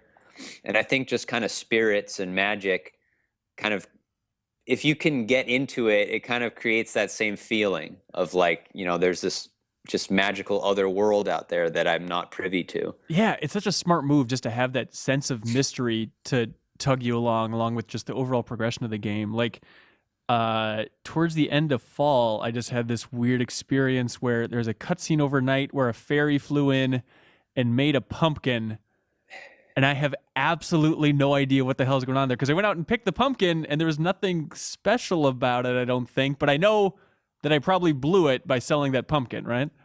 Well, I'm not going to say. Damn but the experience you got was that a fairy came and visited your farm during the night, and that probably felt pretty special, didn't it? It did. I would like to know what the hell's going on, but that's the kind of thing that I don't want to look up. I want to have that certain, mysterious element lingering on. Like, I still don't even know what those statues are around town. I'm probably completely blowing it by not investigating that more. Yeah, well, humans are curious. We're a curious species. We like to figure things out. And so that's why mysteries are compelling and they keep people coming back for more. Yeah, for sure. So I'm curious what the release has been like for you. It seems like you partnered with Chucklefish, the Starbound developers, as a publisher. What was that relationship like? They approached me early on when basically no one had heard of Stardew Valley. I guess they saw the potential in the game, and they offered to help me kind of promote the game and,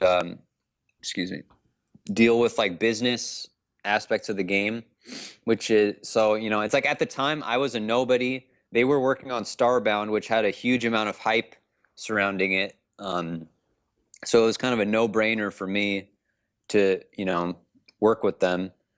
And yeah, they've just helped me like basically take care of anything that is not development. So like all the business stuff, dealing with legal issues and just kind of like, hosting my website, setting up the official Stardew Valley wiki. And they've been a lot of help. Also just having, people on my team that are kind of supporting me, just giving me advice, just people I know I can, ask for anything. It's nice to have. Yeah, this might be a weird question, but what's the most difficult part of success, Eric? Because you must be just swirling in the middle of it now. It's probably just the amount of pressure that I feel like I have now that hundreds of thousands of people are playing the game. I just feel like personally responsible if anything goes wrong. If there's bugs, if there's crashes, if people's save files go missing. It's like I think the game is mostly stable, but people do have issues. It's kind of inevitable with a one-man team, and I just feel really bad about that. So it's like I'm really stressed, and I'm like kind of scrambling to fix everything I possibly can as quick as possible because I want everyone to have the ideal Stardew Valley experience. Yeah, what do you see as like the biggest flaw in the game right now, or the biggest problem?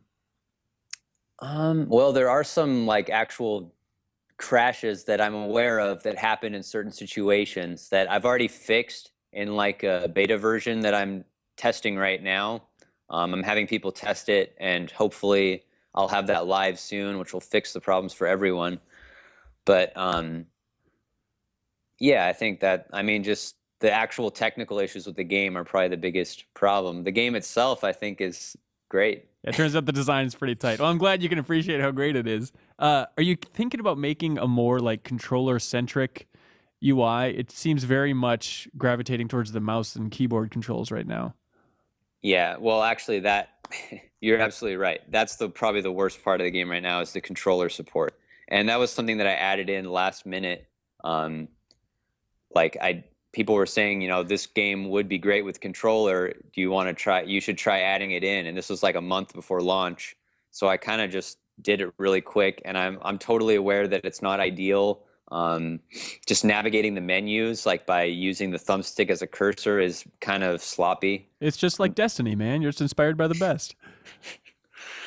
But yeah, I'm definitely going to try to make the controller work more smoothly. That's like, I absolutely want to do that. And, the game might very well port to consoles and stuff where you have to use a controller, so it needs to be perfect. So it's something I'm going to work on. My top priority is to like fix actual game-breaking bugs and crashes. And then after that, I'm going to work on hopefully making the controller support a lot better and other stuff like that. Yeah.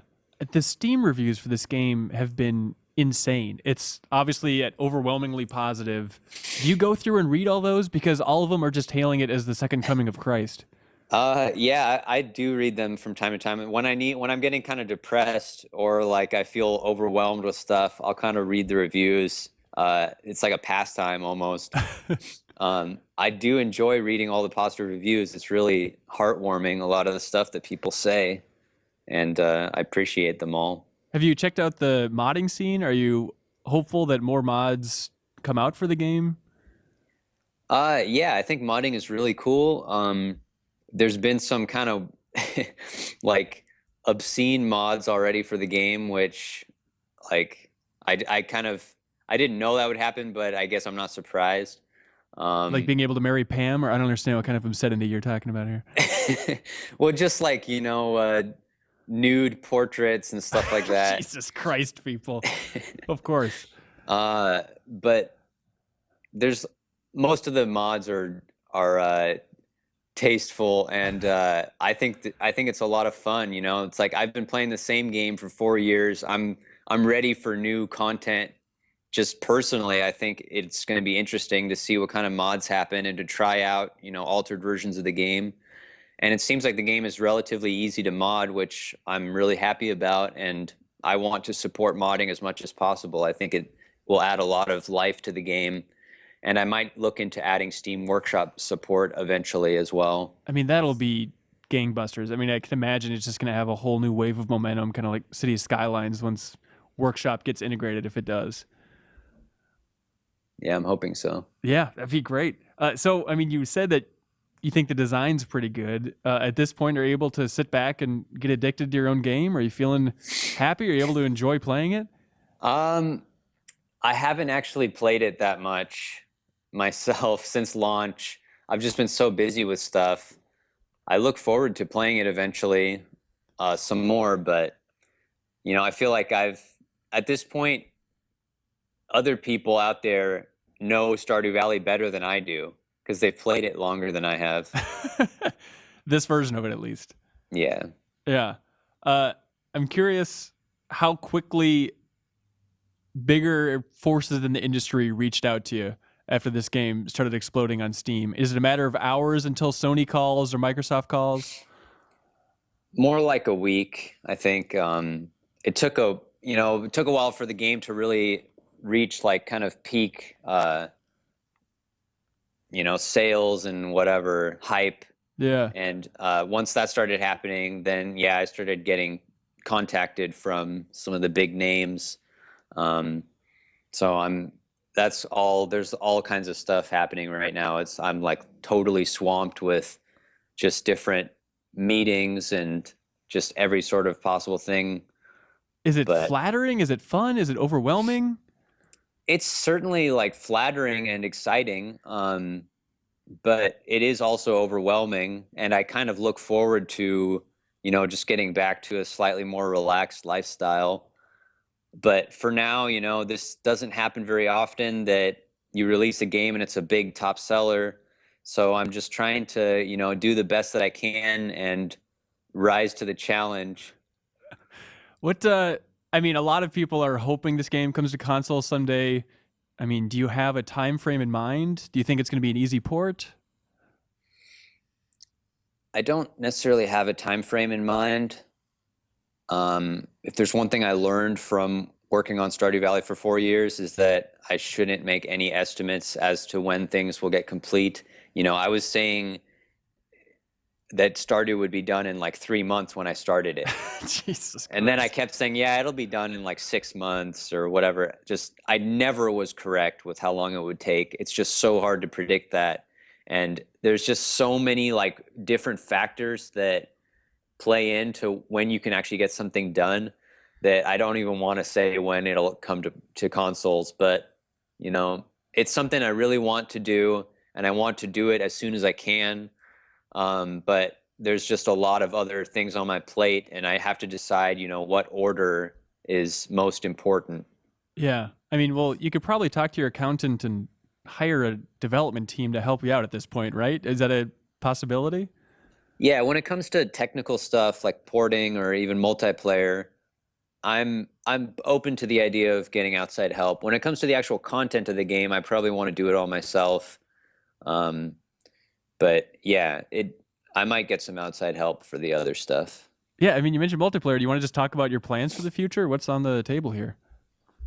Okay, so yeah, I've basically said the game was going to have multiplayer for a long time, and I want to follow through with that promise. I'm planning on making kind of like a 4-player, probably co-op, where everyone's playing on the same game world, and basically it runs a lot like single player, except that you're doing everything with 3 other people, up to 3 other people at the same time. In addition to that, I'd like to add some content updates, probably just for free, because there's lots of just areas of the game that I feel like could be expanded and would just make the game even more fun, and maybe bring people back to play it again if they've already played through it one time. So yeah, I've got lots of ideas, and I'm excited for the future of Stardew Valley. Yeah, I mean, you talk about wanting to keep people coming back. Is it tricky to space out the content in the game itself? Like, I just got to winter myself after like 22 hours. And I always worry, like, okay, is year 2 just going to be this grind now where there's not really new storylines popping up? But are you confident that you've spaced out the content well throughout the experience? It seems like it. I didn't even really. The funny thing is, I didn't really plan it out all that well. But it seems like everyone has lots of stuff to do for at least 2 years in game.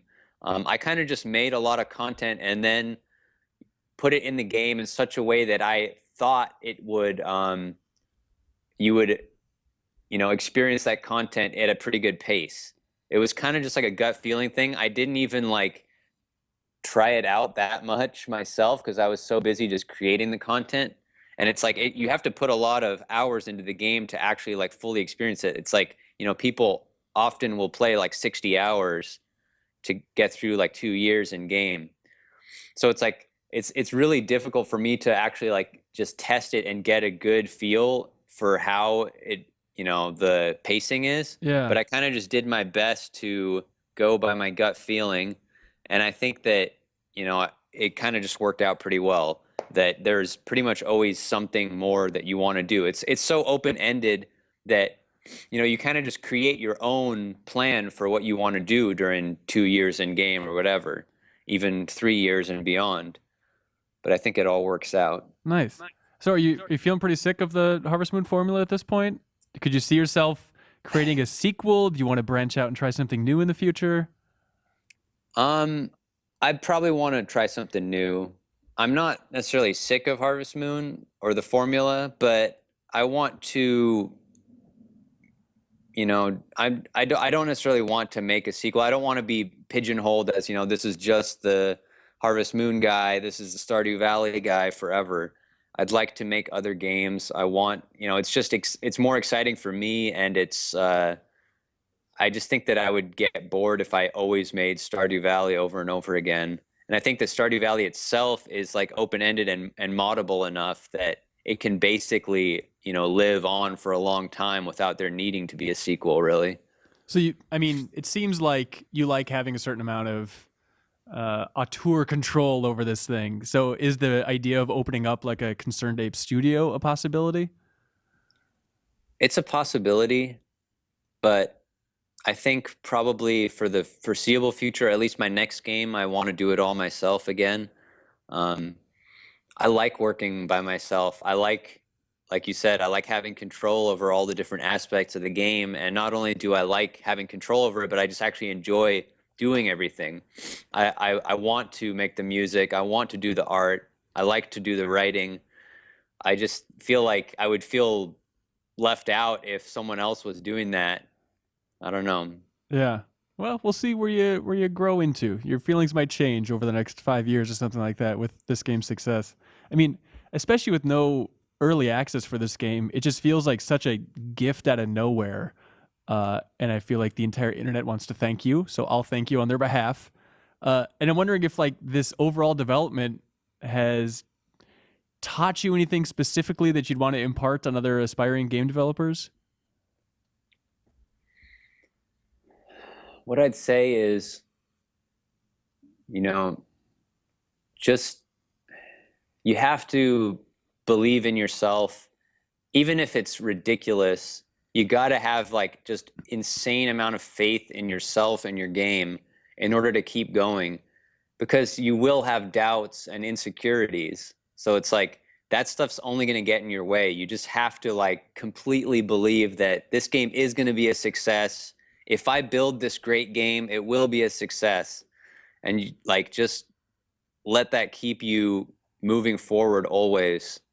Well, what about you when you didn't have faith in your own game during those dark periods? What kept you going? I think it was just knowing that I had already come this far.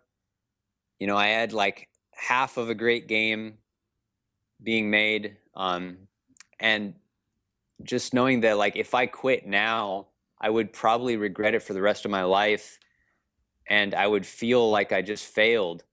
You know, even if the game was, if I finish it and it was a flop, at least I finished it. I followed through with it. I would have felt satisfied with that. Yeah. So I just like, I knew that I had to do it. I had already told everyone that I was going to do this, and I would just feel horrible about myself if I had quit halfway through. What's going on? How are you able to do this for 4 years? Are you sitting on a pile of money secretly? No, it's basically, you know, I have friends and family who believed in me and believed in the game. I lived with my girlfriend who is going to grad school, and she has like a grad school stipend that we lived on. I also worked part-time at the local theater as an usher. So get a great girlfriend, become an usher, have great friends and family, and then believe in yourself, and you can make the next Stardew Valley. Absolutely. Yeah. Piece of cake. Cool. And just work really hard at everything you do. Well, Eric Barone, thank you again for making my ideal dream game. I cannot thank you enough for your hard work, sir. You're welcome. Great. And best of luck in the future. Stay safe out there. Hey, thanks. And thanks for having me on the show. Yeah. I really appreciate it. And thanks for watching or listening to this episode of the Game Informer Show. Be sure to tune in next week when we'll have a new episode waiting for you. Bye. See ya.